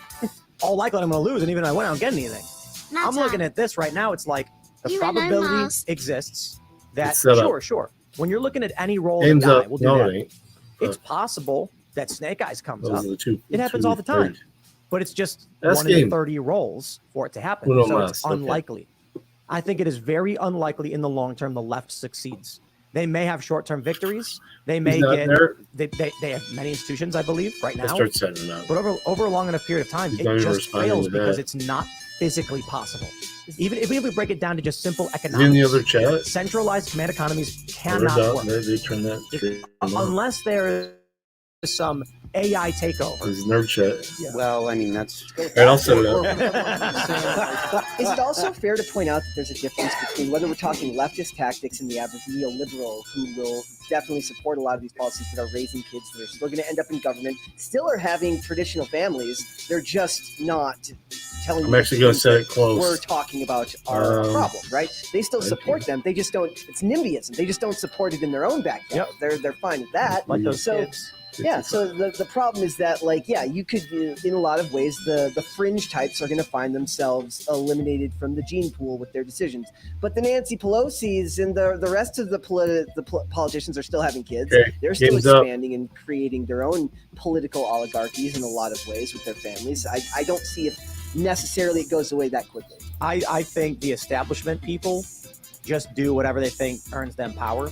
And if the left is removing themselves culturally and physically, then Democrats will gladly come out. They will gladly come out in support for cutting taxes for the rich if the power structures support that idea. It doesn't matter. They're vanilla yogurt. Game's up. You know what I mean? Just like whatever's happening in the world, they'll say like, sure. I don't know what that is. I think it ultimately comes down to we have two big populist I'm laughing. waves. I'm like, oh Populist my God, waves, and one is I like understood this. not like everybody on the right is healthy and fit, but more likely to be meritocratic, No, more likely to they're live in not. rural areas with better air, with access to at least some ability to get their own food. I mean, look, right now outside, I can see all the mulberries growing. And we have those mock strawberries. It's really funny. Have you ever seen the mock strawberries? I didn't even know about these things, so I moved out here. They're these little tiny yellow flowers, and they Chopper. grow what Chopper looks in like here? strawberries on them. And you can eat them. They're just flavorless. They're like pretty bland, and no one really cares for them. But the chickens eat them. They Game's up. gobble them up. So I'm like, I'm out here. We got chickens, we got eggs, we got berries, we got the pawpaw fruits that are like crazy. me and Matt in we're not here. even trying to have that food. You live in a city, there's no food outside. You go to a store, you get your food, or you don't. Out here, we have choices on walking outside and finding things to eat if we so choose. Typically, we go to the grocery store. But putting it at that, if society collapsed right now, we out here in the middle of nowhere would have little bits of food. In the city, they would have none. That's enough. People out here are more likely to survive than people in cities. Not to mention Chopper generally doesn't say goodbye when he leaves. Something bad happens. I am wrong. They actually have a lot more food in the cities than we do out here. Yo, GG, boss. That was a good game, man. Me There's too, no man. people out here. I was like, So it's like, this I gotta eat a motherfucker deer. has the King We got a 10 lot watch. of deer, though, and turkeys. So many deer out here. Turkeys too. How's your car there? Only fucking two I cars still that could have forgot beat me about there. that, but it's just Why is annoying. this There's back? too many. They're everywhere. Wow. You had a deer? It Yeah, I is had back. deer going on the highway when it was Oh. foggy today. When? Recently? Yeah, so on what? It felt so fucking weird in that ear. It's just because it's foggy and there's What? literally so many Big of them. boys They're here like- again. I think- We gotta eat them, Yeah, man. literally. I know. You know, I'm trying to eat the chickens, but my brother doesn't want to We're eat cleaning them. the litter baskets He's like, no, I tomorrow. can't. Talking I'm like, about- come on. So don't talking feed about them no the shit. guys in the back of the. Well, the roosters for sure. I've been Yeah. trying to make rooster stew for like a year, but my brother's like, we can't eat them, man. Like the foxes are eating them. Like I think a couple of them died. But they're mostly all okay. King Roberto is still all right. He's in retirement. He's doing well. But I'm ready. We got too many. We got babies now. They make more of themselves. And then we give them scraps. We give them leftovers. They eat bugs. It's because they're not turning their kids into trans individuals. They're actually they actually Well, procreate. actually, we mostly bred out of the chickens the broodiness. So, yeah, it's actually not super easy. The silkies will have babies. The fluffy chickens, they desperately want to have babies. And then we have a cochin, and she had 2 babies, and so she stands there with little babies. It's very cute, And then one day we'll eat them. Yeah. Because it's food, and I have no problems. I don't care. I'm like, yes, they're cute. Yes, I love my chickens, and they're also my food. Chickens are. It's really hard to love chickens. They're so stupid. That's why I love them. Well, I mean, like a dog, I get it. That's funny you say that, Anna, because my dad used to be involved in that stuff. Funny. Shane spent 2 hours on our podcast talking. In Milan Dragway in Michigan. Yeah, he's wrong. Yeah, he's totally wrong. You see, here's the thing about Roberto Jr. He walks Where's around everybody minding his at? own business. This game He's a starts in stand-up guy. 9 minutes. We had leftover sushi today, and we went out the sashimi. And when we would try and give some to him, he would make sure the girls got it instead. He always just like stands above it. He'll look down, and the girls will come and take it, and he'll just stand back up, and he keeps watch. What a gentleman. He is. He watches guard all day. He's less concerned with having food for himself. He just wants to make sure his girls are all right. He's got a lot of girls. There's no chickens saying, "Where have all the good men gone?" No, not None of Roberto Jr. that. He's a good dude. And see, that's the thing about chickens. Roosters will sacrifice themselves. Did you know this? Did not know that. Yeah, that's right. Well, I am offended by people saying, using the word chicken to imply cowardice, Mhm. because a rooster will charge to its death if it means buying time for the hens to escape to safety. Wow. That's braver than most humans. Now somebody gets attacked on a subway and they just don't intervene Exactly. because the rooster won't get the chicken won't get sued, so they don't want to get involved. This is why I wanted to donate to Daniel Penny, because he exhibited the spirit of the noble rooster. By believe that, defending boss. the You should people on tell him train. that. Like, somebody should be told. I mean, the rooster, like I when I was Somebody reading about get chickens, I was loud like, and, wow, no, for real. And then we had a hawk attack, an eagle, or I think a hawk. I don't think we have eagles out here. One A person hawk watching swooped in and- trying to get our chickens, and then What the hell? Roberto, his dad, yelled, runs to the door must have- because he- we he had must a be not closed up thing, attending. and there was a door they can come out to the garden. It swoops into the garden. He runs out and stands guard in front of it, waiting for all the girls to go in, and then goes in last. Like, dude, these guys, like, these are stand-up do. dudes, man. They do. Let's jump to the story from the National Review and stop talking about chickens. This is from National Review. Lawyer for pregnant NYC nurse involved in bike feud vows to sue media for defamation. Can I give you money, sir? I know they have a GoFundMe for her, but I would provide some money for a lawsuit against the media for lying. The lawyer representing a pregnant New York physician assistant whose confrontation with a group of black men over a rented bike led to her suspension from the hospital plans to sue media outlets that cast her as a racist thief. Sarah Jane Comrie got into an argument last week with a few young black men who claimed she was stealing a rental bike they paid for. Video went viral, this we know. She then released receipts. NBC News reviewed them too. So now they've been reviewed by everybody, and they've all confirmed it. Yep, that was her bike. They even gone so far as to say you can't rent the same bike out in rapid succession, meaning the only way she had the receipt is if she was the one who was trying to get the bike in the first place. These dudes were trying to rob her, and the media attacked her. Ben We're Crump, cool you got to on sue. the What's this Honda. guy's name? What's his lawyer's name? Ben Crump? No. This lawyer for Sarah Comrie. Yeah. Justin Marino, you got to sue Ben Yeah. Crump for defamation. Yeah, should. Yeah, so they say a few minor press outlets and the black men involved in the altercation claimed that Comrie was fake crying and stole the bike. Multiple major press outlets also reported the video suggested she stole the bike. Some online figures disparaged Comrie as a Karen, Electrical a popular is exactly slang term for a mechanics. white woman who feels entitled to special treatment. We are going to get an answer when we start filing defamation lawsuits, Marino told Fox News' Bill Hemmer. She's been called a racist. Electrical thief. is mechanics. There are reasons defamation laws exist, and we plan to pursue that. Well, there was a lot of the headlines on Twitter. It said appears to be stealing a bike, and it's like that word appears is literally it's like the shield preventing you from your libel from your lawsuit, right? So, like I said, no matter how much you hate the journalists, you don't hate them enough. You really should hate them more. There, in you this case. cannot. You can't hate them enough. I love the Michael Malice quote about, the job will be done when the average journalist is looked at like a tobacco lobbyist. That's the respect they deserve. They're disgusting. They want the race war. Yeah. It They can't do. Well, come soon enough. The thing is, like, I know I talked about this on Twitter the other day. There was this in the NDAA of 2012, the Smith Modernization Act of 2012, that allowed the federal government to propagandize people. That coincides with the singularity of everybody having a cell phone in their pocket and having the internet connected to them. The media jumped at the chance to feed the people the story that the government wanted. And I can't, like, the reason that there's so many people that feel very homogenized one way is because the federal government has been shoving a narrative down our throats. And it is reflected in the way the population looks at other people. You look at the way the left looks at the right, the whole, like, the what was it, the not the disposables, the deplorables, and all that stuff. That goes along with stream's done. They're just, the race. They're all racist. They're all this. Car They're all audio. that. And it's a narrative that is shoved down everyone's throat. Like we were talking earlier, all the magazines are the same. It doesn't matter if it's GQ or if it's Time or if it's Rolling Stone. They're all shoving the same message down their throat. Teen Vogue. The federal government. Exactly. Yeah. Giving young women communism since back for years now. Exactly. And the narrative that's coming out of the federal government is, there's all these, it's the white nationalism is the biggest problem in your mag. Funny moments, the crazy conspiracy theories, the heated arguments. These are the best moments. Beginning with the funniest moments from the Joe Rogan Experience podcast. Podcast clip featuring Theo Vaughn, where Theo Vaughn explains how bees are dying. Bees are amazing. Well, bees are dying too. Yeah. Bees are dying from the heat. Is it the heat? Yep. They're evaporating, they ejaculate, and their whole body blows up.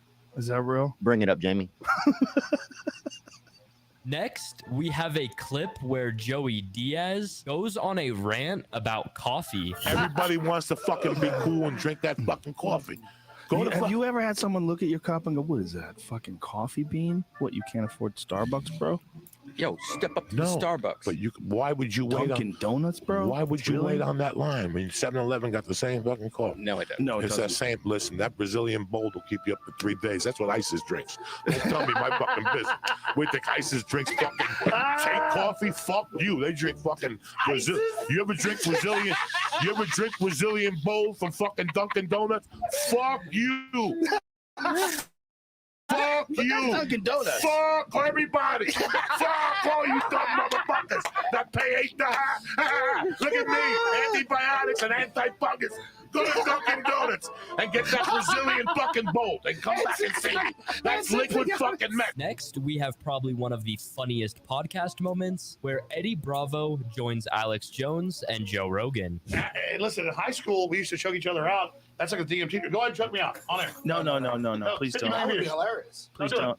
I'm not scared. Let's do it. No, Eddie, don't. Do it. Please Let's do don't it. choke him unconscious. Do it now. I'm not Please afraid. don't. Let's go. He can't do it. You think I'm afraid of this? Let's do it. No, I definitely don't think you're afraid of this, which is why I don't want him to do it. You know He was what? telling Let's me- not be pussies. Choke me out. Have a You better choke me out. Alex, please have a No, we seat. used to do it in high school. I know you did. You told me. You grab each other and you fall down and hit your heads. It only takes like 20 seconds. 7th grade during lunch, some of the kids would choke each other out. You put your hands up on their neck. Kids don't do this. I'm not teaching like Tide Pods. Don't do this, You can kids. die doing this. But then it'd be like the cheerleaders wanted to be choked out. And then they would choke us out. I probably did it about 300 Where times. did you go to school? 300 The times. first time I got choked out was like this 17-year-old super hot chick. And I was like 13. Tied up. And she lived down 2 the street. minutes, guys. We need another I'll player. have sex with you. Honey! I'll have sex with you. We need a if you player. put makeup on. So I'm not We even need against you. everything. So the Just sit girl out. puts the You makeup just on. sit I out. have sex with her, and she's super hot. And then like a week later, she goes, now I'm going to choke you out. And that relationship went really well until like 30-year-old boyfriend caught me at her place once because her mom was always working. Oh my and tried to kill me in the parking lot. Oh my God. Next, we have Joe Rogan hysterically laughing at fake martial arts videos. He's gonna watch. He's gonna show you. Oh boy. How's he alive? It's just the end part is my favorite, where he does like the fucking karate stance behind the guy's back. Shit, you're tapping. And look at that hand part, the little limp hand to the back.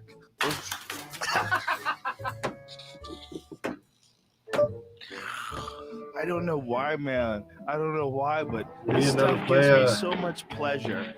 I enjoy fake martial arts videos more than almost anything. He's about to touch him. What the fuck? What the fuck was that? The guy's about to touch him. Chun means that you can do whatever has to be done to protect, not hurt. You gonna hear this? Is that the death touch? Is that the death touch? No, he's got this. Hold on, play that back. Play that back.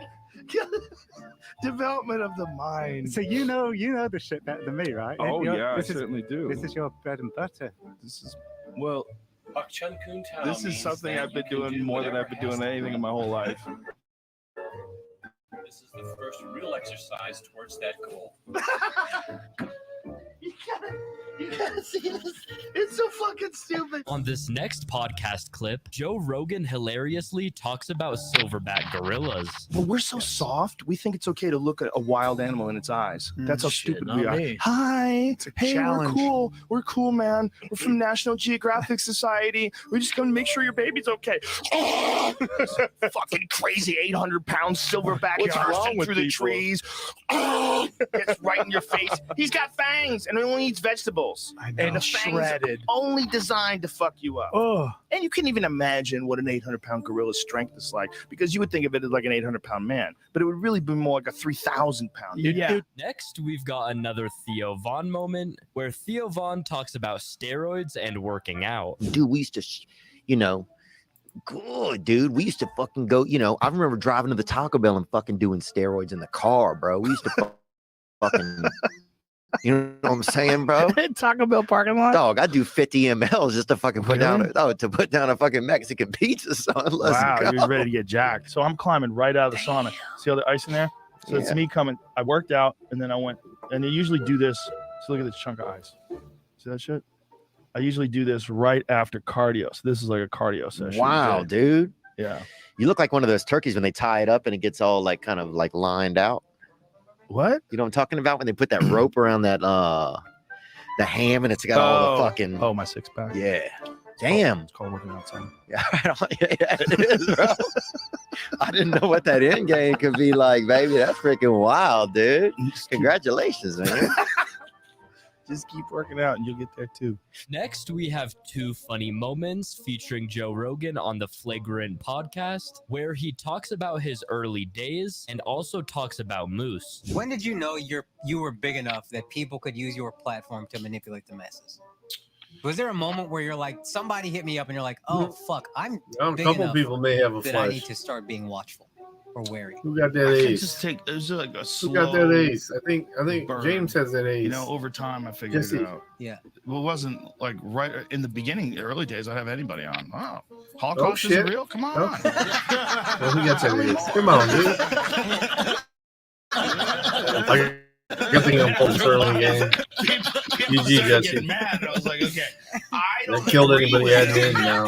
So We're only Jesus paying Christ, top. I have to have on this people one. on that I only agree with. This is gonna get boring. Yeah, we're only paying top on this one.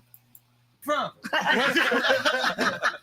Pretty sure after somebody's out. To moose, by the way. What? Because they're the one Answer. animal that will kill you in the deer species. What? They'll chase you down and kill you. But how would they kill They're you? deer? They'll stomp you to death. Moose they regularly stomp people to death. It's a normal thing. Most people avoid them at all costs, but if you fuck up and you're too close to a moose, they'll come for you. They're different. They're different than any other wild animal because they deal with wolves. So they're like real good at stomping. Real good at just stomping the fucking shit out of things. That's what they have to do. If you want to stay alive, if you're a moose, you gotta stomp the fucking shit out of everything near you. So if you're talking shit to a moose in a parking lot in Anchorage, Alaska, if you're talking shit to a moose in a parking lot in Anchorage, Alaska, you might get stomped to death. Yeah.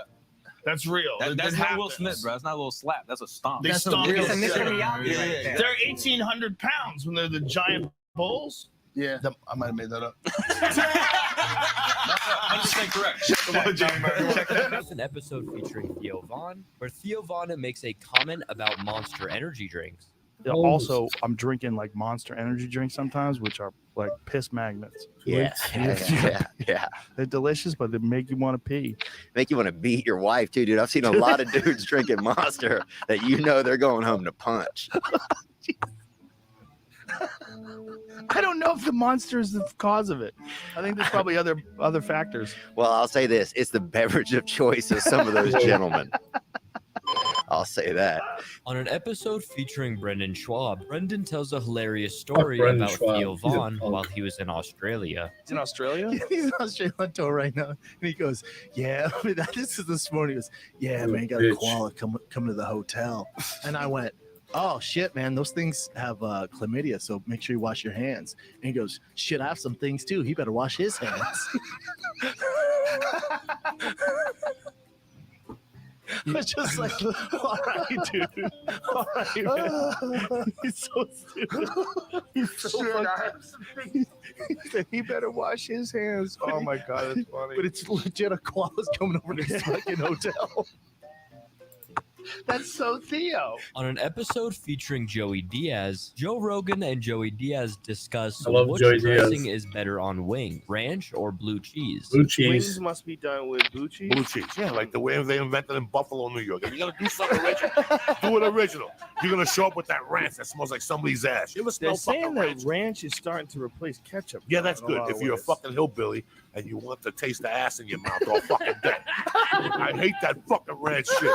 Don't put it close to me. Don't put it around me. It's either blue cheese with wings or go fuck your mother. That's the next shirt. Blue all right, cheese. please? Oh yeah.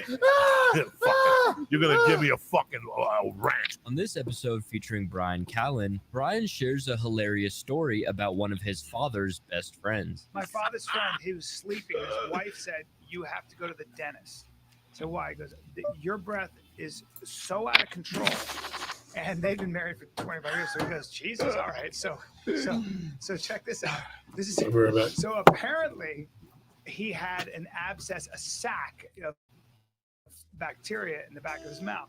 Well, when they I guess took the tooth out of the filling out and they popped by accident the sac, the nurse threw up and the fucking dentist walked into the room at that moment and pulled his mask off and threw the fuck up as well. No, yes, no way. It was a double vomit fest. On this episode featuring Mike Tyson has a moment where he does a lot of good self-reflection. Crazy picture. You in your underwear with a tiger on a chain. That is one of the. That's the that champ is right there. That's you at peak crazy. Yeah, insane. Yeah. Tom, what was going through my mind? Yeah. I don't know what made me think about. My friend said, Mike, you can get some awesome animals. And I'm thinking, really? Are you serious? And again, we have another podcast clip between Theo Vaughn and Joe Rogan, where Theo Vaughn tells a hilarious story about hide and seek on mushrooms. Oh, I never told you the end of that. Oh, sorry. So no, I took that bag of mushrooms to that party, right? And a bunch of people ate them who'd never had them before. Uh-oh. And then we played a game of hide and go seek. Right? I was like, Oh no, dude. You hide in another dimension. I was like, I'll count. You guys go hide, right? Oh no. And I never went to fucking look for it. That was the end of that, bro. I never seen one. It was hilarious, I've man. never seen that dude again. In this episode featuring Steve-O mentions how he rents out 4 apartments in the same building. When asked why he rents 4 of them, he said this. No shoes and a fucking and I get they go to your property, you know, when they process you into jail. And He's got no shoes. so they pull out a bag of cocaine and they re-arrest me at the jail. Oh my god. So I'm in so I'm in there for like 3 days or something, and it's on the news, and the apartment building's fucking over me, even though I rented 4 apartments in the building. Why did you rent 4? Because one was a skate park.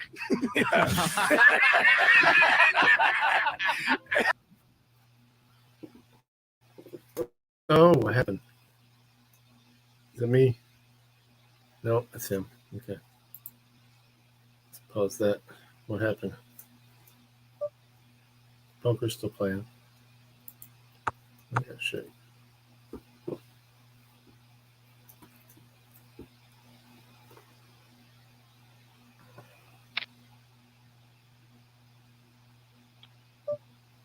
I know if I refresh this, it's gonna be fucked.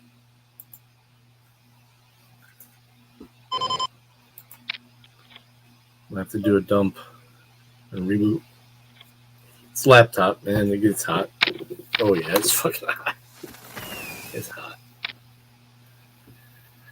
Yeah, it's hot.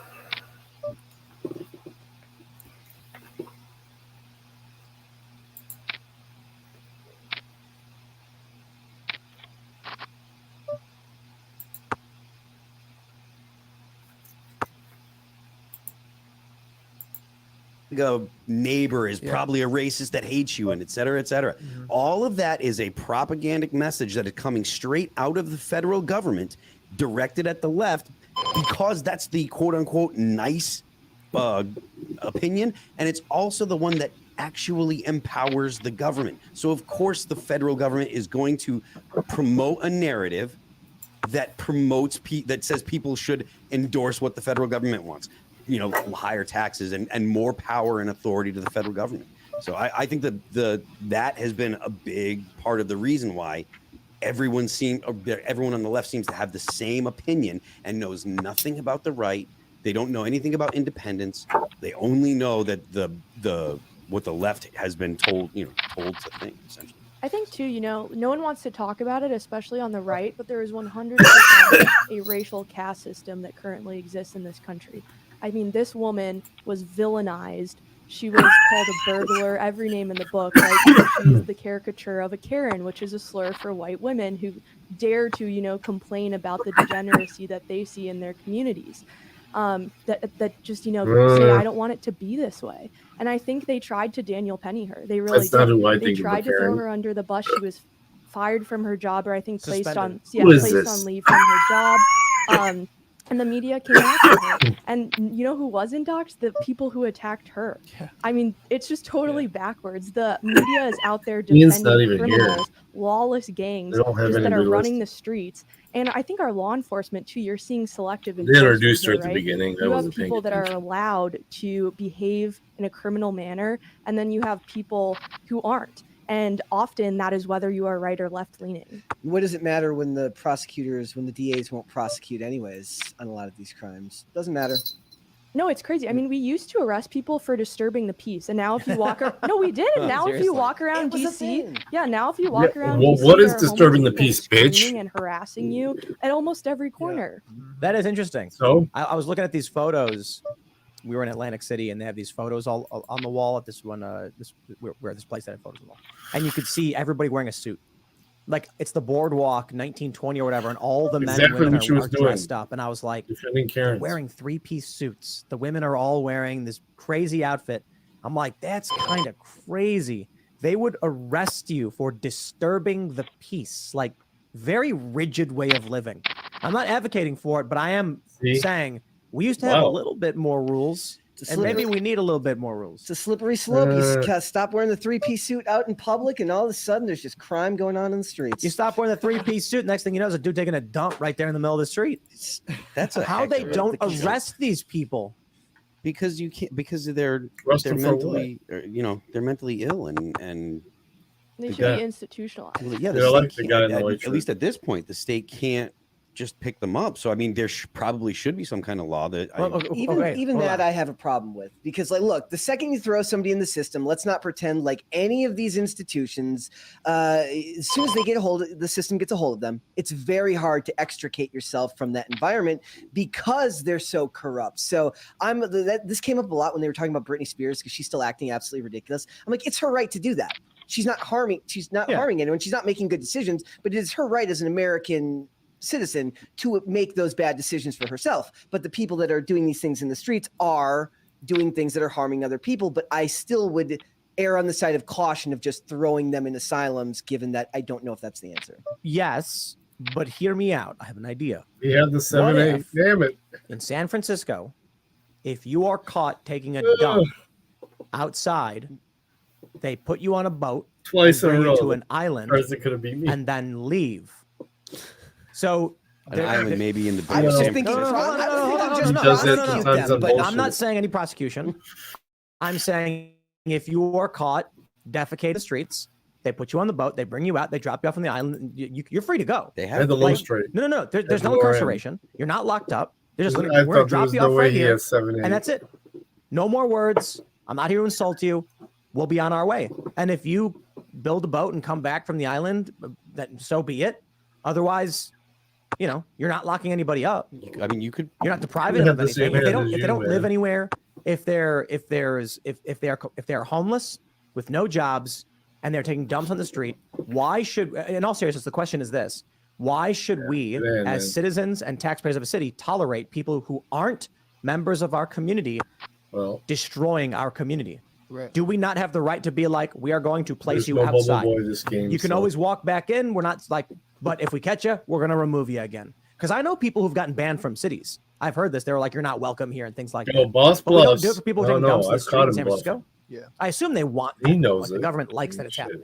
They could arrest them though and prosecute them, but they won't prosecute them. And that's Most the big plus problem, sleeping, I right? know. What are they doing with Epstein's Island? They could use that one. There's Alcatraz is in San Francisco. Alcatraz, just right out there. It's already there's buildings. Just don't lock them up. But there's already buildings. They can go inside. They get shelter from the rain. Drop. But if we give them like a big enough island with like food and animals and stuff, it's like you have every chance to survive in this, and it's a mini exile.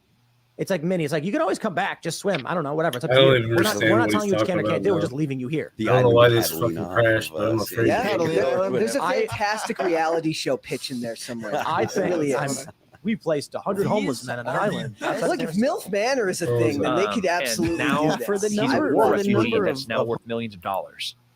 How does this work? On episode 1897, Graham Hancock shares his theory that Antarctica on ancient maps is evidence for advanced civilizations. One of the things I find most striking is the presence of Antarctica on ancient maps, because we didn't discover it until 1820.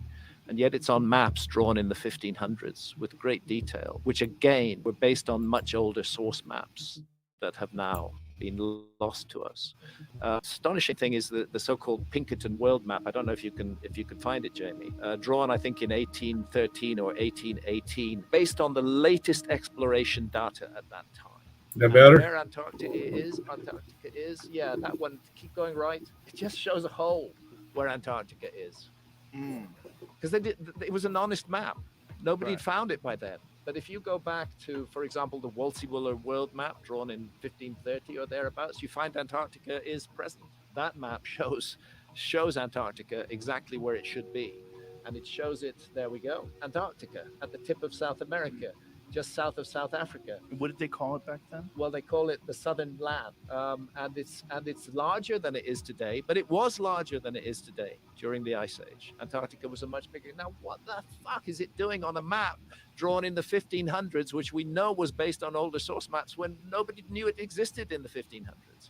To me, the obvious answer is we are dealing with the fingerprints of a lost civilization that mapped the world and that left evidence of that mapping, which ancient map makers found and used and incorporated into their maps. These maps can be very confusing because they were trying to mix exploration data from their own. I love listening to Joe Rogan while I'm at the grass. When you look at these maps in depth, they're very, very intriguing. On episode 1928, Jimmy Corsetti shares his theory about Adam and Eve and the magnetic poles. But the Adam and Eve story, the theory of that is that it happens in cycles of 6,500 years, and that it's a 90-degree flip, but 6 days later, or on the 7th day, it corrects itself. The planet flips, not just correct. It's a planet flip 90-degree, and that because of it, the Earth essentially does a standstill. The sun will basically stay in the same spot, causing heating like we've never experienced, and that the wind and the waters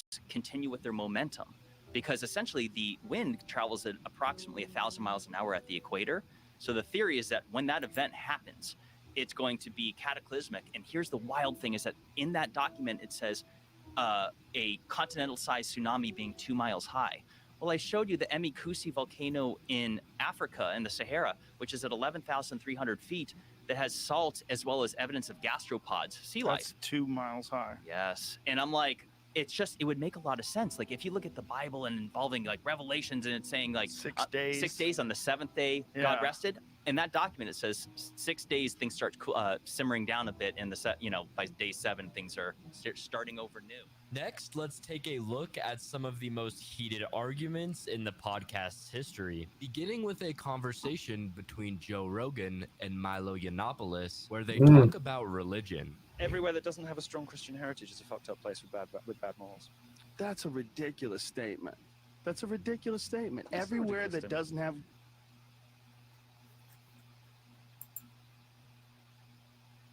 Next, let's take a look at some of the most heated arguments in the podcast's history, beginning with a conversation between Joe Rogan and Milo Yiannopoulos, where they talk about religion. What do you got to take Everywhere down, that doesn't have a boss? strong Christian heritage is a fucked up place with bad morals. That's a ridiculous statement. That's a ridiculous statement. Everywhere that doesn't have. Why does it keep hanging up there? This video's got issues. Homeless people that are in, just the greater San Francisco area. You'd need an island the size This of is my computer. I wouldn't be able it to would have switch to be over like and do a that. sizable island. The to question support. is it possible that what these people might need is actual hardship? I mean, probably. These are people who are in places where they have makeshift shelters, free everything. They get money from the state. They get money, and if they don't, people are giving them food. They're getting food somewhere somehow. So there's no requirements. Yeah. This isn't. It's enabling. It's not helping them. What? Rogan then argues that religion has nothing to do with how good of a person someone is. But what's based on Judeo-Christian values about being a good person? Ultimately, it has nothing to do our with sense the of right and myths wrong comes involved. from the Bible. What? It does. What comes from the Bible? Ultimately, our sense of right and wrong comes from the Bible. On Joe Rogan Experience number 1920 featuring Dave Portnoy, Joe Rogan and I don't Dave have much Portnoy respect for get Dave. in He's an kind of punked out argument lately. Whether Tommy Fury is a real boxer or not. Fury is not a real boxer. Of course, he's a real boxer. No, he's a professional boxer. I saw Tommy Fury box. He is not a boxer. Well, he's definitely a boxer. Well, he puts on gloves. He's definitely a boxer. But is he a boxer like his brother? No. Well, clearly, but Dave Portnoy then argues that we wouldn't even know of Tommy Fury if he didn't have the Fury last name. Tommy Fury we would not know who Tommy Fury was if his last name wasn't Fury. Probably we wouldn't know as much about him. I don't. But he's still a good-looking guy. He's built great. He looks Well, like those are- he yeah. looks the part. Looks the part, no doubt. Joe Rogan then shows a clip of Tommy Fury, and when Dave tries to argue with him, Joe Rogan shuts him down. Here's Tommy Fury. You telling me this guy doesn't look like a boxer? You're out of your fucking mind. Who's he fighting? But I don't give a fuck, dude. Look at this. Look at this. He's fighting a professional boxer. The guy's fighting looks good. Dude, you're crazy if you don't think Tommy No, Fury's a I don't boxer. think- Look at that uppercut. Shut the fuck up, dude. No. Shut the Find- fuck up. find- Watch this. find Look, the just Tommy look at Fury- this. find the Dude. Tommy Fury fight on Dude, the shut Jake the Paul fuck, card. Shut the fuck This up. guy and- cannot. Please shut the fuck up and watch this. On episode number 1308, Joe Rogan questions Eddie Bravo about believing that the Earth is flat. But the people that are putting up Oh, satellites I just go are by. full of I just shit. go by science. That's it. Scientific evidence, like real science. Like water is always level, right? We know that water is always level. At This is 100 a miles bad in the ocean. conversation if you don't understand how gravity works over a giant fucking sphere. No. If we live on a ball that's 25,000 You don't miles in think we do? circumference, if we do, then the water should be bending at Eddie, a certain please rate. stop right? with this. This right? is so crazy. You don't The even water know sh- what that means. I do know Like, what that but you- means. If it's a ball, the ocean should be curving at a certain rate, and they figured that out. To tackle Eddie Bravo's argument on how the water should be bending at a certain rate, Joe pulls up an image. Here's a. You can That's see this perspective. Power up. It's perspective. Yeah, but it's going around. Why is it going over the top, and why does it shrink at the Any end? everything you look at the end of a street lights do that. Yeah, but it doesn't. Street lights do that. That's But called a hill. perspective. Eddie, they do that on the hill, not on the ocean. No, but you're looking at those electrical posts or whatever you Yeah. call them, and they go down. That's how street light. You go right in the middle of the street. The very next street light appears to be shorter than that one, and then the Yes. next one appears to be short. That's how you draw shit. But is it really that short? No, it's just your perspective. You're actually looking at an optical illusion. You're actually looking at it looks like they're getting shorter and descending. It looks, but are they? No, they're not. Because if you went up, but Eddie, they disappear. Although the conversation was getting very heated in this episode, nothing compares to episode 917, where Joe Rogan and Steven Crowder talk about marijuana. But another thing that we just wrote about, and again, people get mad with the weed issue. Economics. Well, no, traffic fatalities regarding marijuana have skyrocketed. Oh, Steven, that was so stupid. We wrote about Drunk it a lot driving, on drunk driving arrests have dropped. What do you mean you? First of all, Yeah, we wrote about what the sources first of are, the all, original what- studies. Why does this video keep doing this? Like certain areas of it, it just gets flaky. I'm gonna leave it spinning. What if the one thing these people need is just to be in open land and say, figure it out. And then all of a sudden they're like, hey, I'm not getting food anymore. I better find food. And then it starts giving them responsibility and helping them, survive. I'm not so confident that would work, but I do think that there is value to the idea that human beings are anti-fragile. So we respond well to adversity. Like literally our bodies need gravity for our bones to have the integrity to hold our body together. So like we need to go and exercise to keep our bodies in shape, and we need to have that resistance.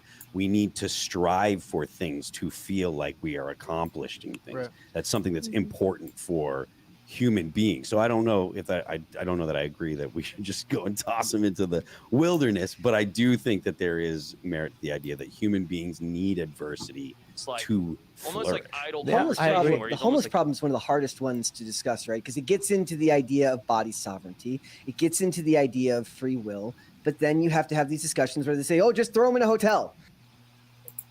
Of the Fury last name. Tommy Fury we would not know who Tommy Fury was if his last name wasn't Fury.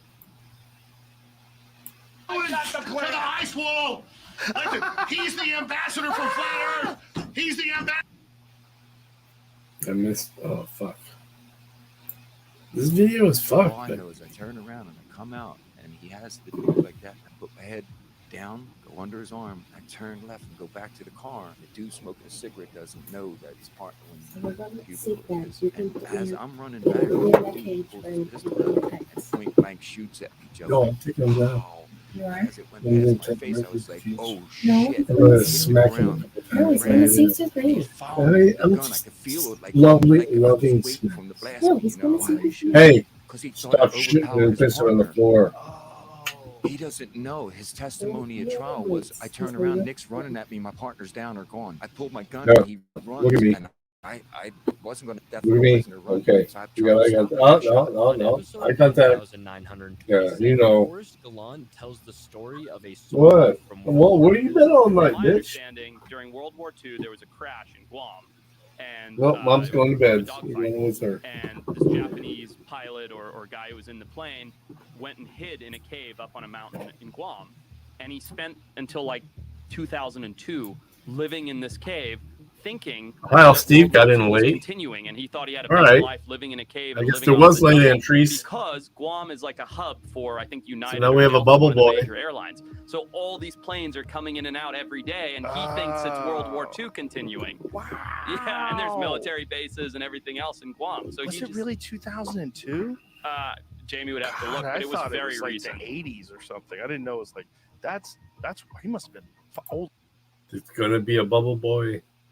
as fuck. Yeah, he was like in his 70s or. On episode number 1247, Andy Stump tells a story about being stuck while rock climbing. Actually, the scariest I've ever been is you lived in Boulder, right? Yeah. There's a climb there called the Bastille Crack. It's in one of the national parks, and I was there with a buddy. It was just me and him and a world-class climber. And I was at the East Coast Command at the time, so budget was no option. I had the newest, shiniest stuff. I'm like taking plastic off of climbing gear to go climb this rock. This guy pulls up in a van with a Marlboro hanging out and tennis shoes that have laces probably on one of the shoes and an old pair of pants. And he's climbed like every mountain ever. So it's me and my buddy. We're climbing our way up. I'm leading this pitch. So you switch. One guy will climb. He sets an anchor. The other person comes up and they pick all the protection out. So you can just switch, and then the other person leads the way on the next one. So I'm like halfway up this pitch, and I can't move because I'm losing my shit. I'm like 15 feet above the last piece of protection that I just put in. I'm convinced that I feel my feet slipping off of the rock. I have my hand jammed into the rock, and then you make a fist to prevent it from falling out. And as my world is collapsing on me, and I'm just sitting there, I've got full sewing machine leg, just sitting there, just shaking. I hear a voice just over my shoulder. He's like, "Hey man, just put the piece of pro right there." And I look over, and this professional climber is right next to me with no rope, in his fucking tennis shoes, smoking a cigarette, which is what he was using to point to where I should have placed the next piece of protection. Cool, calm, and collected. And I almost fell off the rock because he scared me so bad. I was so freaked out at what he was doing that I almost fell. I'm like, "You need to get away from me immediately."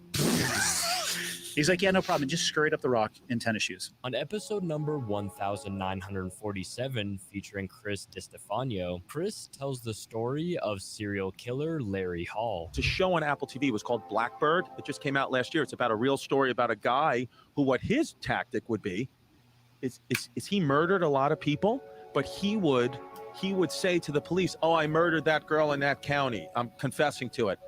But then they would go through the research and be like, "No, you couldn't have possibly." But he would cop to it, and then the cops would be like, "He did that like 5 times." They'd be like, every county he was investigating, they'd be like, "That's what he does. He confesses to murders. He's a bullshitter." But he really was killing people. He was confessing to false ones so he could get away with the real ones. Holy wild. But basically the premise of it's based on a true story. This guy, the hottie with the body, he gets convicted 10 years in prison for gun charges. I think he's a guy out of Massachusetts. So, and he was a good con man, right? This is all real. Good con man, could, gift a gab, whatever. So the FBI wants to pin the guy with the mutton chops, Hauser. They want to pin, Larry Hall is his name in real life. They want to pin murders on him. They know that they've kind of caught up to his game now. They know that he lies about murders here to commit murders here. They know it, but they got to convict. They got to get him attached to one of these murders because they found the girl's body. He's killing kids, like 14-year-old girls. So they say to this kid, to the jacked guy, they say, "Look, you got the gift of gab. You got 10 years in federal prison, okay?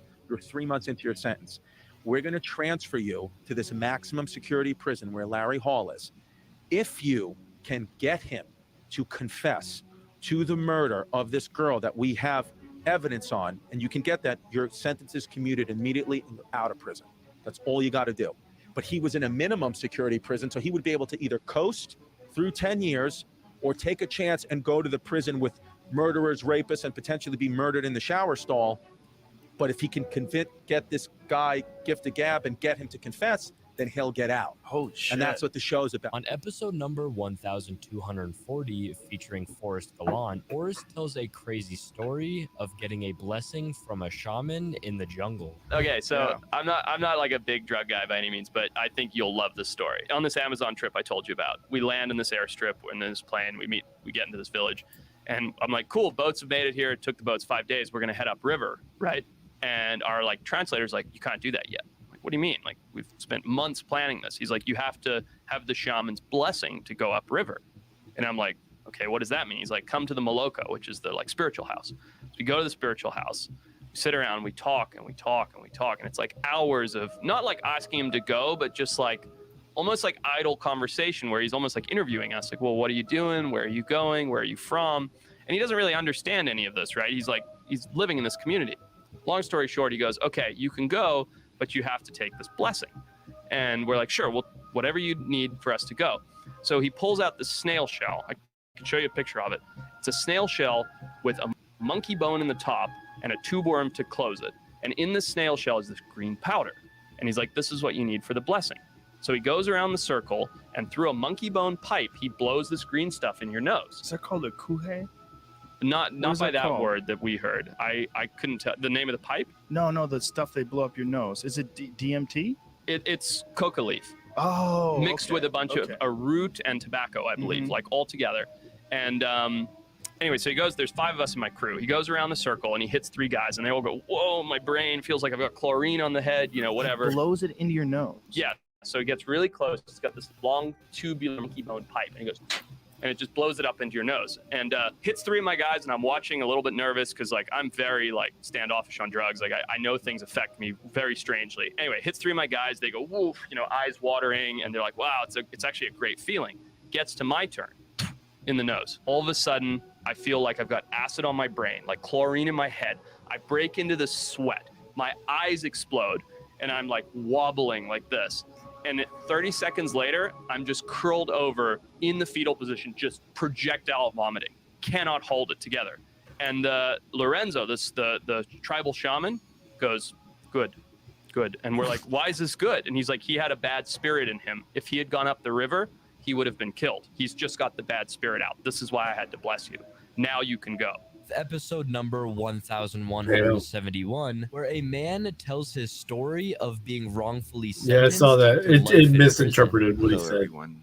My name is Nick Harris, and I was convicted and sentenced to die for a rape and murder I didn't commit at the age of 21. In 1981, a woman named Mrs. Craig was murdered in Delaware. I have never met the woman. I was in prison on unrelated charges, and I stupidly made up a story to try and get out of those charges. The police soon realized that I was a liar, and they fabricated the charges around me then. So it's ironic that in a few days you're going to Upper Darby, Pennsylvania, and that's where the murder happened, really, basically. And Linda Mae Craig was leaving her job at 4:05 p.m. on December 15th, 1981. She's going home. She gets abducted. I don't know any of this, but I tried in desperation to get out of a lie that this officer put on me.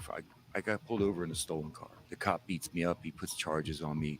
I'm facing life imprisonment, and I'm a junkie. All of my life, I was destroyed by what happened to me at the age of 7. I had my head beaten by a man with a rock in his hand after he sexually assaulted me. And I did all the stupid things that people can do in the aftermath. I kept it a secret, and I let it foster all the anger in me. I became very aggressive as a child, and I ended up in trouble all the time. And when I was in prison on these unrelated charges to the murder, I stupidly fell into that mindset of desperation of trying to get out of it. So the police put a prisoner in the cell next to me. He said I confessed to him. I was given a 3-day trial. I was sentenced to death and put on death row. And then stupidly, I escaped from prison in 1985 and ended up on the FBI's most wanted list. On episode number But he's 1971, out featuring talking about Howie Mandel, Howie tells a story of how him and his wife encountered a UFO. I've seen a UFO. But when have you really? Yeah. What'd you see? I saw, and I was with my wife, and it was right there. I was driving. I was in Toronto. I'm from Toronto, Canada. I was in my 20s, and we were driving down a country road, and I thought, oh my God, there's a giant accident way up ahead, because I saw this line of like a half a mile wide of all these flashing lights. So I thought it was like a lineup of ambulances or, you know, first responders or whatever. And as I got closer and closer, that whole line of lights, quicker than I can fathom, just shot into the sky and disappeared. And I turned to my wife and I go, did you, I saw something. Did you see something? She goes, the lights? And I go, yeah. And we've never seen anything since. We went, this is way before the internet, but we called the airport. We called the military. Has there been any reports? We didn't see anything on the news, but we both saw it. What could you describe the lights? A straight line of lights that looked like they were probably, you know, a quarter of a mile wide. You know, like this was a giant line of lights. So I thought it was all cars lined up, you know, on a road. We were there was no street lights or anything. It was above. When I realized what it was probably about 30 or 40 feet above the road. You know, when I think about where I first saw the lights, they couldn't be on top of a car because there's no car that stands that high, or trucks or a train. And then the point was that how fast that I saw, how quickly I saw this line of lights just shoot into the atmosphere and disappear. Like, I've never seen anything move at that velocity. How far away was it when it shot away? Because it was night, it could have been 10 miles. It could have been 1 mile. I don't know how big it was because I didn't actually see the object. I saw a line of lights. Right. So I don't know how far I was from the lights. But I do know, if you called my wife right now, she would describe the exact same thing. She was sitting in the car with me. We're both not, you know, UFO enthusiasts. I don't know that I didn't have a non-belief. I just never thought of it. We saw this weird thing that has never been explained to us.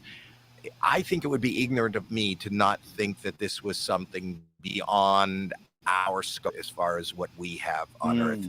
On episode 1906, featuring David Goggins, Goggins tells a heartbreaking story about his mother. I was so aware of so much shit. I was so bright in that way. And to see your mom go through that shit as that young kid, and like I was going through it and she was going through it right beside me. Like when I got my ass beat, she got her ass beat. When you see your mom going through that kind of shit, and then I'm coming to her defense at 7 or 8 years old and she's getting her fucking ass beat by a 220-pound man, and I'm fucking some little kid. You know what kind of courage it takes to muster that up to go help her out and to see her fucked up like that? You know, she got married a few times because she was looking for something that my dad stripped from her. When my mom left my dad, she went to Wilmouth and he got murdered. I talk about that and Can't Hurt Me. He got murdered. So that took her all the way over the edge. I mean, he got shot fucking 6 times. In the last shot, this motherfucker got right up on his head and made sure he was dead. Like forehead shot. And so she didn't cry. She didn't cry. She's lost. It was over. She a whole other person became. And so I'm fucking now like 12, 13, 14, whatever the fuck I was. I'm watching this woman every day. Front row seat, just watching her just go through life fucked up. And then I'm about to go in the military, into the Air Force. And like 2 years out, man, you know, I'm like a sophomore in high school. Phone's ringing every night. She tell me, don't get on the phone. Don't get on the phone. Don't get on the phone. 15-minute calls, hang up. 15-minute call, hang up. 15-minute call, hang up. What the fuck is going on? And I didn't ask shit, but I knew something was fucked because like 3-4 hours a night, 15-minute hang up. Because he was in prison. This guy was in prison, so he only had 15 minutes on the phone. He had to put more money in it. How did you meet him? She saw people needed help, so she started teaching in the prison. So she had a full-time job at DePaul University in Greencastle, Indiana. And then she started teaching in a prison. And she met this prisoner. This prisoner obviously, I don't know, slid her a note or some bullshit like that. And, you know, she was looking for anything. She was looking for anybody that loved her because my dad beat the fucking life out of her. Phone was ringing every night. She didn't tell me about it. That's how I could tell your son, hey, David, I'm in love with the prisoner. On episode number 1943, former SWAT sniper Joel Turner tells the story of his most intense hostage situation. Got a SWAT call out of a hostage rescue. There's an unarmed, barricaded subject with a hostage. I get there and it was weird because on the brief, I walked up to the house and the SWAT commander briefed me at the head of the garage there, and it was light colored concrete. You know, we didn't have a bunch of lights on because the operation is active in that house right there, but the room was in kind of the back of the house. And I remember he's talking to me, telling me the situation, and I'm looking on the ground and I'm like, what is all that stuff on the ground? Right? So I turn my flashlight on and it's blood. There's blood all over the place on the walkway down from the garage. I'm like, what is up with that? And he's like, well, this guy stabbed his cousin and then took his own daughter hostage. There was another officer that had his face planted against the window so that he could Here we go. barely see through this sliver because it was on the same wall. Oh. And he wasn't shooting. And I'm like, why are you not shooting? And so we actually ended up having to remove him off the ladder because he was, I don't know what he was F6 thinking. double. He was Boom, baby. giving him commands to get off the ladder so I Nice. could get up there and evaluate the situation. I GG. get up on this ladder and I put my face against the wall and I can just see through the sliver. I Fucking can see G. him sitting and I can see her on, you know, sitting in his lap basically, and he's got his arm around her. So I'm like, I don't have the right tool, so I'm thinking I'm gonna have to shoot my handgun. I always preach handguns suck for killing stuff, right? There's 6 Don't guys say standing in the sorry. window that have the right tool. You knew what he was They all have their betting. assault rifle. He The had first a guy good there hand, just too. happened to be the guy that we pulled off the ladder. I'm like, give me your rifle. He's like, what? Go give me your That rifle. So we 5.6 swap full, yep. rifles, push the rifle in the window, and I come around the corner and I look, and the little girl's looking right at me, right? Because all the broken glass. So she's looking right at me, and I bring the reticle up, Damn. and it's full pop brightness, right? I can't see Suited. anything. And now I Yeah. got to work on the buttons on this site. Well, this Well, is my then rifle. it's better than Right? Now I Bow's gotta find the 4.7 button that dims the offsuit red dot. that I he go always back up to the plays. window, glass breaks again, pop, pop, pop underneath my feet. I come around the corner. Does this guy know you're there? I don't know because he was, I mean, who knows what kind of mental state he I'm gonna was kill in. And I was anything in trying this not to video. be too, that's why I didn't turn on any lights or anything. So I come around the Like corner 15 again minutes. and I look in there. I'm like, okay, I got the right Good job, brightness, Anna. but it's too close, right? Like her head was like an inch because what I'm looking at is this. Anna Boss. So, like, this is Ow, the back of her jumped head. in late I'm and looking got at her third. eyeball. So I got like an inch. Nice. I'm like, Made nah, it- too close. made it And I'm thrhree-way looking, pay, she's, though. of course, looking at me, and it's Oh, close. wait, I'm like, let me nah, get my I ain't gonna do that. So I'm chips. waiting, and then he moves his head back. right? I'm like, okay, 2.5 inches. Oh, 19 minutes I got. His face is all covered in hair, this giant mop of hair. So I couldn't see the geography of his face at all. Like I want to put it in his eyeball, but can't see it. Right, so I'm just going by the curvature of his forehead. I know I got to aim 2.5 inches over. No worries. So I put it up there. Safety's off. Fingers on the trigger. It's a 2-stage Like, trigger. So I took the first stage out. Here I go. I remember saying that. So I put it up 2.5 inches over where I wanted to hit. Safety's off. Here I go. And he moves his head back. Right, boom, and he pops it back against the back of her head. So he moves his head back again. Now I've got better. It's faster for me to aim where I need to aim. So I put it where I need to. Stages out. Here I go. And the shot broke, and the rest is history. My mom had a friend, right? Grew up in Utah. Maybe she's 18, 19 years old, whatever year, 70s, 80s, whatever. Goes on a date with a guy, right? Normal date, just met him, I think, at the supermarket. Goes on a date with this guy, and she's at the table with him, and she feels very like a ominous feeling looking at this man. She's like, I'm looking at him, and I can see like there's nothing behind his eyes. Like there's just something that I don't like That's about good this hand, guy. though. So to the point where she has never done this, had never, she was only 18, but since this has never done this, she went to a payphone at the restaurant, called her brother, and was like, can you please come pick me up like immediately? And stayed in the That's a decent bathroom hand, I should until say. her brother was outside. And went in the car and left. Let's And she was like, call I'm him. just creeped out by this guy. I can't explain it. I'm creeped out. All this energy, I'm creeped out. Now, this man had picked her up from her house. So the brother had a paper route. He's leaving the next morning at 5 a.m., sees some ruffling in the bushes. Okay? Crazy, right? Like whatever, sees a guy bet running out in the Cowboys, bushes. man.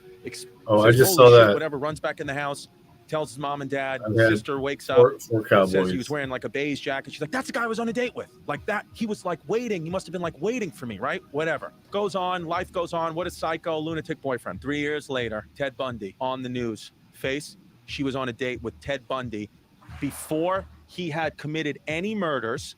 Or he had committed murders, but had not been famous for it yet, had not been convicted of it yet.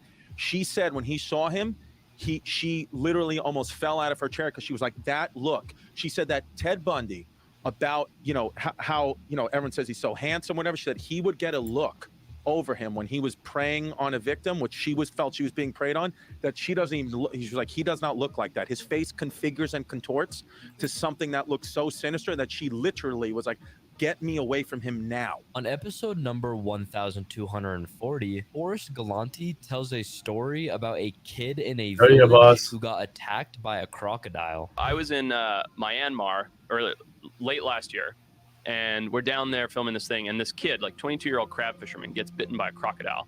Oh. Croc grabs him by the arm, grabs him by the thigh, and death rolls. So it breaks the arm in 15 places, compound fracture, the real deal. I can show you pictures of it. It'll blow your mind. And we hear about this, and we're minutes away. It's kind of one of the similar situations where we're the first Westerners to be there in a long time. We go bombing over at high speed, and we get there, and the mom is like off mourning the death of her child, but her child is sitting there still alive. Like they have written him off, and mom is literally mourning the death of her child, and he's lying there conscious, but like in total shock. Fortunately, just because of the situation, we had a speedboat, everything else. We bandaged him up, tried to keep his arm stable and his leg stable, put him in our speedboat, and it was 6 hours by speedboat to a village that had to a hospital, really. And so he got there and his life was saved. But we asked the people in the village, what were you going to do? And they're like, there's nothing we can do. Wow. So he was just going to bleed out or go septic, and that was the end of it. Ooh, what a fucking rough way to go. Right. Ooh. How did he get away from the crocodile? I don't know. I think he was just hitting it or hammering on it. He was crab fishing in the water, and it came up and grabbed him, rolled a few times, and at some point he escaped. How he even got back in the boat and made it back to the village, I have no idea, because his leg was shattered, his arm was shattered. It was brutal. And it was a canoe, it wasn't like he had a little motor or a wheel to drive. Canoed back. And on episode number 1141, featuring Theo Vaughn, Theo tells a hilarious story about burying his friend's poop. Yeah, I would hate cleaning up probably human shit for some reason. But I remember More than dog shit? Well, when I was a kid, they had a boy in our neighborhood named Mario, right? And he was, dude, he ended up dying, actually. He did some pills and drove into an Oh, yeah, he is. But He's a huge lung when I was thing. young, he would shit in his yard, make me bury it. and that's how I was allowed to be friends with him. How did he make you bury it? He just asked me to do it, and I was afraid not to do it. He said, "Hey, yo, dude, you're not gonna believe this, but I took a shit and it's out my yard. I can't even bury it because I'll throw up. Would you be family to bury it?" Yeah, he was dark, man. He had a real dark vision, and he would. I mean, he probably honestly, dude. He probably shit 200, 300 times, and I buried it. No, I swear to God. Come on. I swear to God. I swear to God, dude. And he How'd you not run out of places to make new holes? Did you think you ever dug up old shit to put in new shit? Oh yeah, I wouldn't be surprised, man. We basically had like the only setup I had, and I didn't even have a strong system. The only setup I had was like one of those plastic, beach. Oh like no. a beach setup, dude. I'm How'd you talking. get I was in there? 7. So wait a minute. The 7-year-old was doing this. How old was he? He was 8 or 9. Oh, he's tricking you. Yeah. And lastly, let's take a look at some of the most emotional moments in the Joe Rogan Experience podcast, beginning with episode 1665, When was this featuring episode? Carol Hooven. There's one who's really interesting. Her name is Rose Namajunas, and she's an intensely sweet person. She's super emotional. Like, there was a video of me interviewing her after she just re-won her title, and I was talking about her mindset. Find that on my Instagram, because I was talking to her after she won the title. It was this amazing thing. She knocked out this girl, Zhang Wei Li, who's this monster. She's terrifying. She's this physical specimen, and she knocked her out with a head kick in the first round. It was crazy. They give her the title, and then I talk to her about it. And when I'm talking to her, she's emotional, she's crying, and I cried. I totally cried. This is the first time I ever cried during an interview. The first time. But I did it, man. I really just had to have faith in him, and that's what got me through. You were so focused. Before the fight started, you were standing over there, and as Bruce Buffer was saying your name, you were saying to yourself, "I'm the best. I'm the best." I am the best. When she won the title the first time, when I was interviewing her, one of the things she was saying is just, we have to be better people. She had this message while I was interviewing her in the cage after winning a fight. And she's like, we got to be nicer to each other. That was her message. It's about transcending whatever you think you are and becoming something better. That's what it's about. Next, on episode 1906, David Goggins shares a heartbreaking story. I had this fucking kid, man, who fucking literally, the reason I talk about hating Yeah, so it's your video much queued up. is Yeah. this little boy, his parents reached out to me. He was getting so much hate at school. And we get so many emails, I can't check them all. But I get to them, but later on, much like 2 or 3 months later. I don't like them. So this guy wrote us, and I don't have this enough. kid was having a I hard can't time pay enough with attention books. to it. You got to pay more I got attention. to his to it. email. I got to it, called his family. There's I so said, many "What's more going on?" options. You know, it's David Goggins, they were all happy to hear it. He had himself. So, in the back of my fucking mind, and what hurt me the most was when I read the fucking email. And shit. I gotta get my shit together. I wasn't gonna bring this shit up. Yeah, I read the email, and they said you can help our son. Our son really admires you, and that's why I'm very vocal for a lot of reasons. Yeah, I got it pulled up. I have to be strong because I know a lot of people aren't. So that's why I don't cower from shit. On episode 1910, Mark Lyda gets emotional while talking about his mother. Like the way my mom loved me. Yeah, well, She passed away a couple years ago, but other than to read it. Yeah, we know what it says. give me a second. Like, I could have been gay. I could have been in jail. I could have been flunking out of school. Could have been mean to her. I could have been anything. And I know that she would have loved me the exact same way. Yeah. And because she did. Yeah, you do. You're the person you are. I wanted to make her proud. Yeah. I still do. Play I think boss. this project is just an Always homage said. to her. I don't know why. Very fortunate. Oh, yeah. Yeah. I don't know anybody that had a mom like mine. And my dad was great too. Johnny. Not as great, but my dad was really great. My dad came from Weird to say. I think absolute he's just shit. On trolling. episode number 883, Joe Rogan gets emotional while almost telling right. the story of putting his dog to sleep. So how does it manifest again? It's just some horrible neurological disease that dogs get.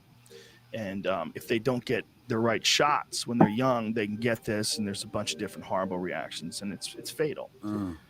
So I had to take him to the vet, and the vet was like, "There's really nothing we could do with him. He was having seizures all night. I mean, all night. It was awful." And he was like, "He's gonna die any hour now. We're gonna have to put him down." So he puts him down, and he comes out in the hallway. I mean, I held the dog. I placed him down. I gave him a kiss. I said goodbye, and he put the needle in the dog and put the dog to sleep. Then we both went outside. Man, he was just crying, just weeping. This guy was good at the job right he there. just loved He felt loved it. animals, man. He had a ton of animals, man. He had cats and dogs and all kinds of shit, and he was killed by a drunk driver. The vet was? Yeah. On episode number Wow. 1518, David Chow breaks down while talking about his friend who passed away. You killed someone. That person happened to be you, but you couldn't even show up for yourself.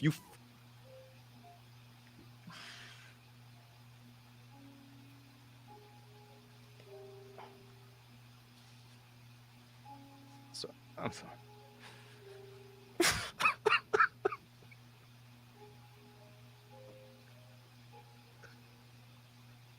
It's about.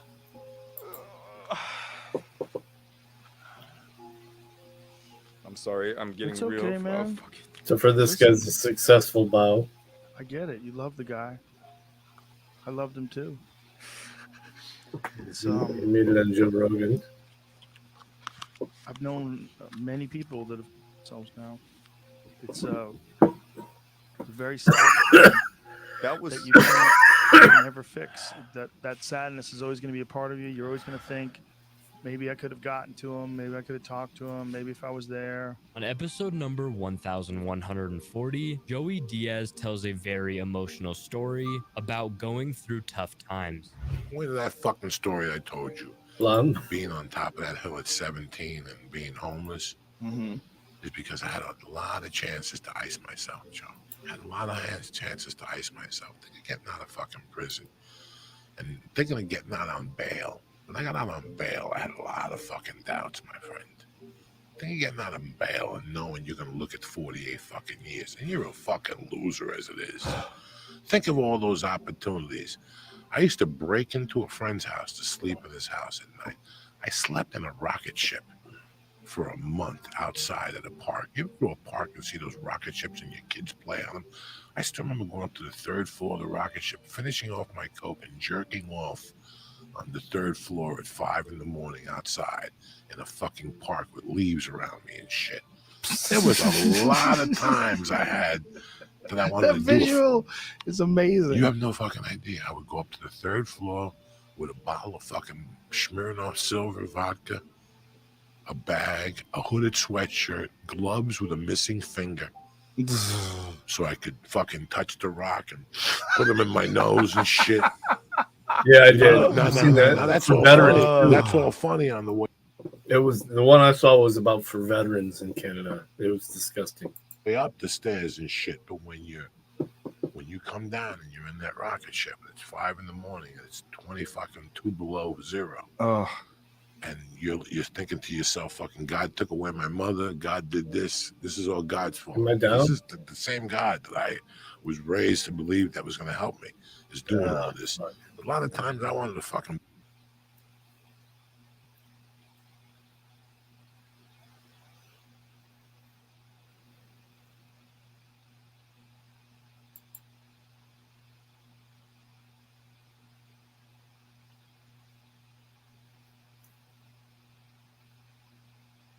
Went too full screen with it.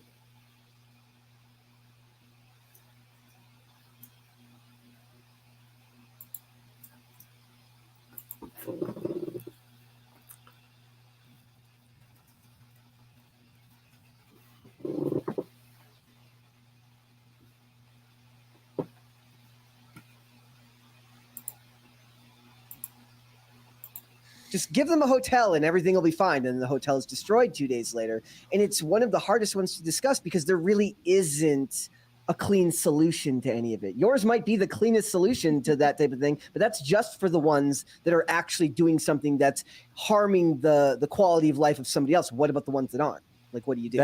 Then what if we just say, like, we as a city reserve the right to remove people from our boundaries? Yeah. They will never do it. I think the people in these cities like it. I mean, I think the people in these cities aren't, most of the time, they're not affected, Oh, right? sure. Like, so if there's like 1 million people in a city and there's 1,000 homeless people, that's a lot of homeless people, but it's not enough to have a negative effect on everybody's life every day, enough where they're going to be like, hey, this is a big deal. That's one of the things I said in LA is I said I saw this guy he was clearly disabled. He's driving a little scooter thing. I couldn't tell if he was paraplegic, quadriplegic, but he couldn't use the sidewalk that was built for him. Just had in to order take get down on the that- street because there's that literally video. so many encampments. So he's driving on the road and cars are like dodging him down 6th Street. It's just like, yeah, I thought you guys were about, caring for people that are It was disabled. and et cetera. there was that You're not. video. Okay, I here's had it another too idea. big, and What if I should have kept it with we me take big. homeless people, like after a certain amount of infractions, maybe 3. If they're sleeping outside and it's like, hey, you can't sleep outside, this is your first warning, don't do it again. Then we catch them like defecating. It's like, look, this is your There are second two time, major third time, cuts you know what's to going to do in this happen. Third video. time, One is that they get placed in government housing. Tom McDonald where song. their and the other food one and is gonna shelter be- is taken care of. They will be clothed and fed, but they have to do work that we prescribe, and they're not allowed to leave. 3 square meals a day. I've heard of a place like that. No. I mean, there's. How about if someone takes a crap on the street, we prosecute them and put them in jail? You think? You think so? What do you think? Watch it afterwards. I mean, And absolutely. clean them yeah. up, though. I That like would be clean- ideal, but clean up the unfortunately, that's studio. not the way that our society or legal system is currently Racist. running. And I think people have come to accept this as the new normal. Yeah. I mean, so many young people that I meet in DC and cities like Chicago or New York, they don't know any different. This Yeah. is LA what they're too. used to. You see That's at so the, sad. At the Oscars this year, like they just put up big fake walls so that you couldn't see the homeless people while the Yeah. celebrities were walking down the. That is the gross. That is the grossest thing. It's the most, That is- it's the most NIMBY thing in the world. It is so gross. They just clear them out for a couple of days, so like you can come back after the event. Yeah. That's You know what I think benefited me greatly as a kid is that I went to Catholic school from kindergarten. I was homeschooled. Then I went to Catholic school from kindergarten till 5th grade. Started 6th grade at public school. Those kids in public school did not know. Where were you responsibility. homeschooled then? The kids at the Catholic school I felt were very like hoity-toity and like very high-strung. But at the Catholic school, everything's more ordered. Yep. Did you hear what he I went- said? He said, I was homeschooled, but I went to Catholic school from kindergarten to 8th grade, and then went on to what? Catholic school from kindergarten until 7th grade, or 7th grade. So there's a lot of people who don't know that things can be really, really good. They've never experienced it. They don't know it's possible. Well, yeah, if you're born into that environment, you just adjust to it accordingly, and then you never really look outside of that. They talk about a lot of people who grew up in inner cities who never travel more than a couple blocks from their house. They've never seen any, and that's something you could get away with in a car, right? Like they could drive to get there, but they don't drive. They've never owned a car. They've never been someplace other that shows them that there's more things that are possible. That's kind of where, in a lot of ways, I feel like a lot of that, how we talk about going away to college, like that's what that's become for a lot of kids. Like they get a scholarship because they want to go away and experience something different. Of course, colleges now are not exactly what they used to be, but a lot of people they never learn that there is a world outside of what they're used to. Yeah. Yep. And then what ends up happening is they keep voting for what they think is the only thing. It's the funniest thing to me. We had Lance on, and the conversation around Daniel Penny, and I don't know if it was him, but it might have There's been a lot left AOC to saying this. something like, not gonna do this. the right keeps blaming But chill. mental illness for all these things, when the Almost Republicans 4 hours. defund these I'm mental gonna illness. play my blah, way blah, on the blah. way out. Thank you all. That was my last beer there. Yeah, I'm closing it out.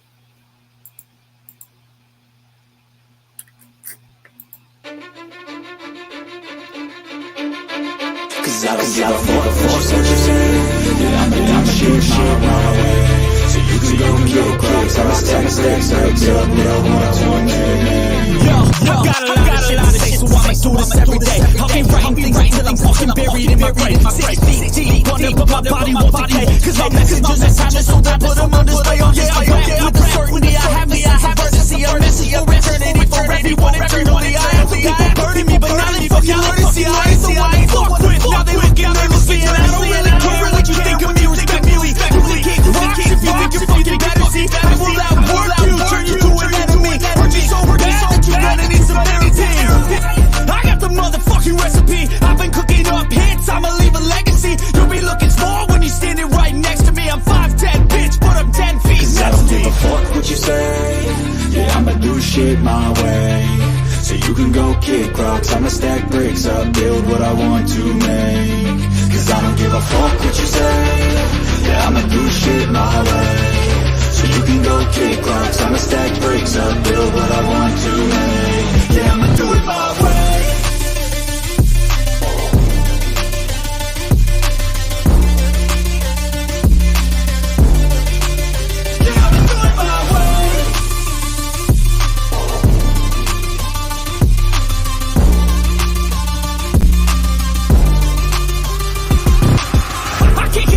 Coming out with a statement. You really changed, man, all your music and arrangement. You don't know shit, shut your mouth, you can save it. I'm the same dude that got his come up from the basement. 100 songs, 100 weeks, didn't change it. Experiments, development, intelligence, and patience. I'll do it all again, cause I never feel complacent. Let's keep the good vibes, positivity's contagious. I'm never looking back, cause I made a life that's passionate. A college graduate suppressing all his talents, yeah. He found a way to go and change, become an advocate. For taking control of your life, go out and battle. And you think you have a dream, then act on it. Get after it, get out your head and fucking capture it. You got one life to master it. Don't give up on your future, we all start losers. We're all late bloomers, gotta struggle through the sewer. What you say? Yeah, I'ma do shit my way. So you can go kick rocks, I'ma stack bricks up, build what I want to make. Cause I don't give a fuck what you say. Yeah, I'ma do shit my way. So you can go kick rocks, I'ma stack bricks up, build what I want to make. Yeah, I'ma do it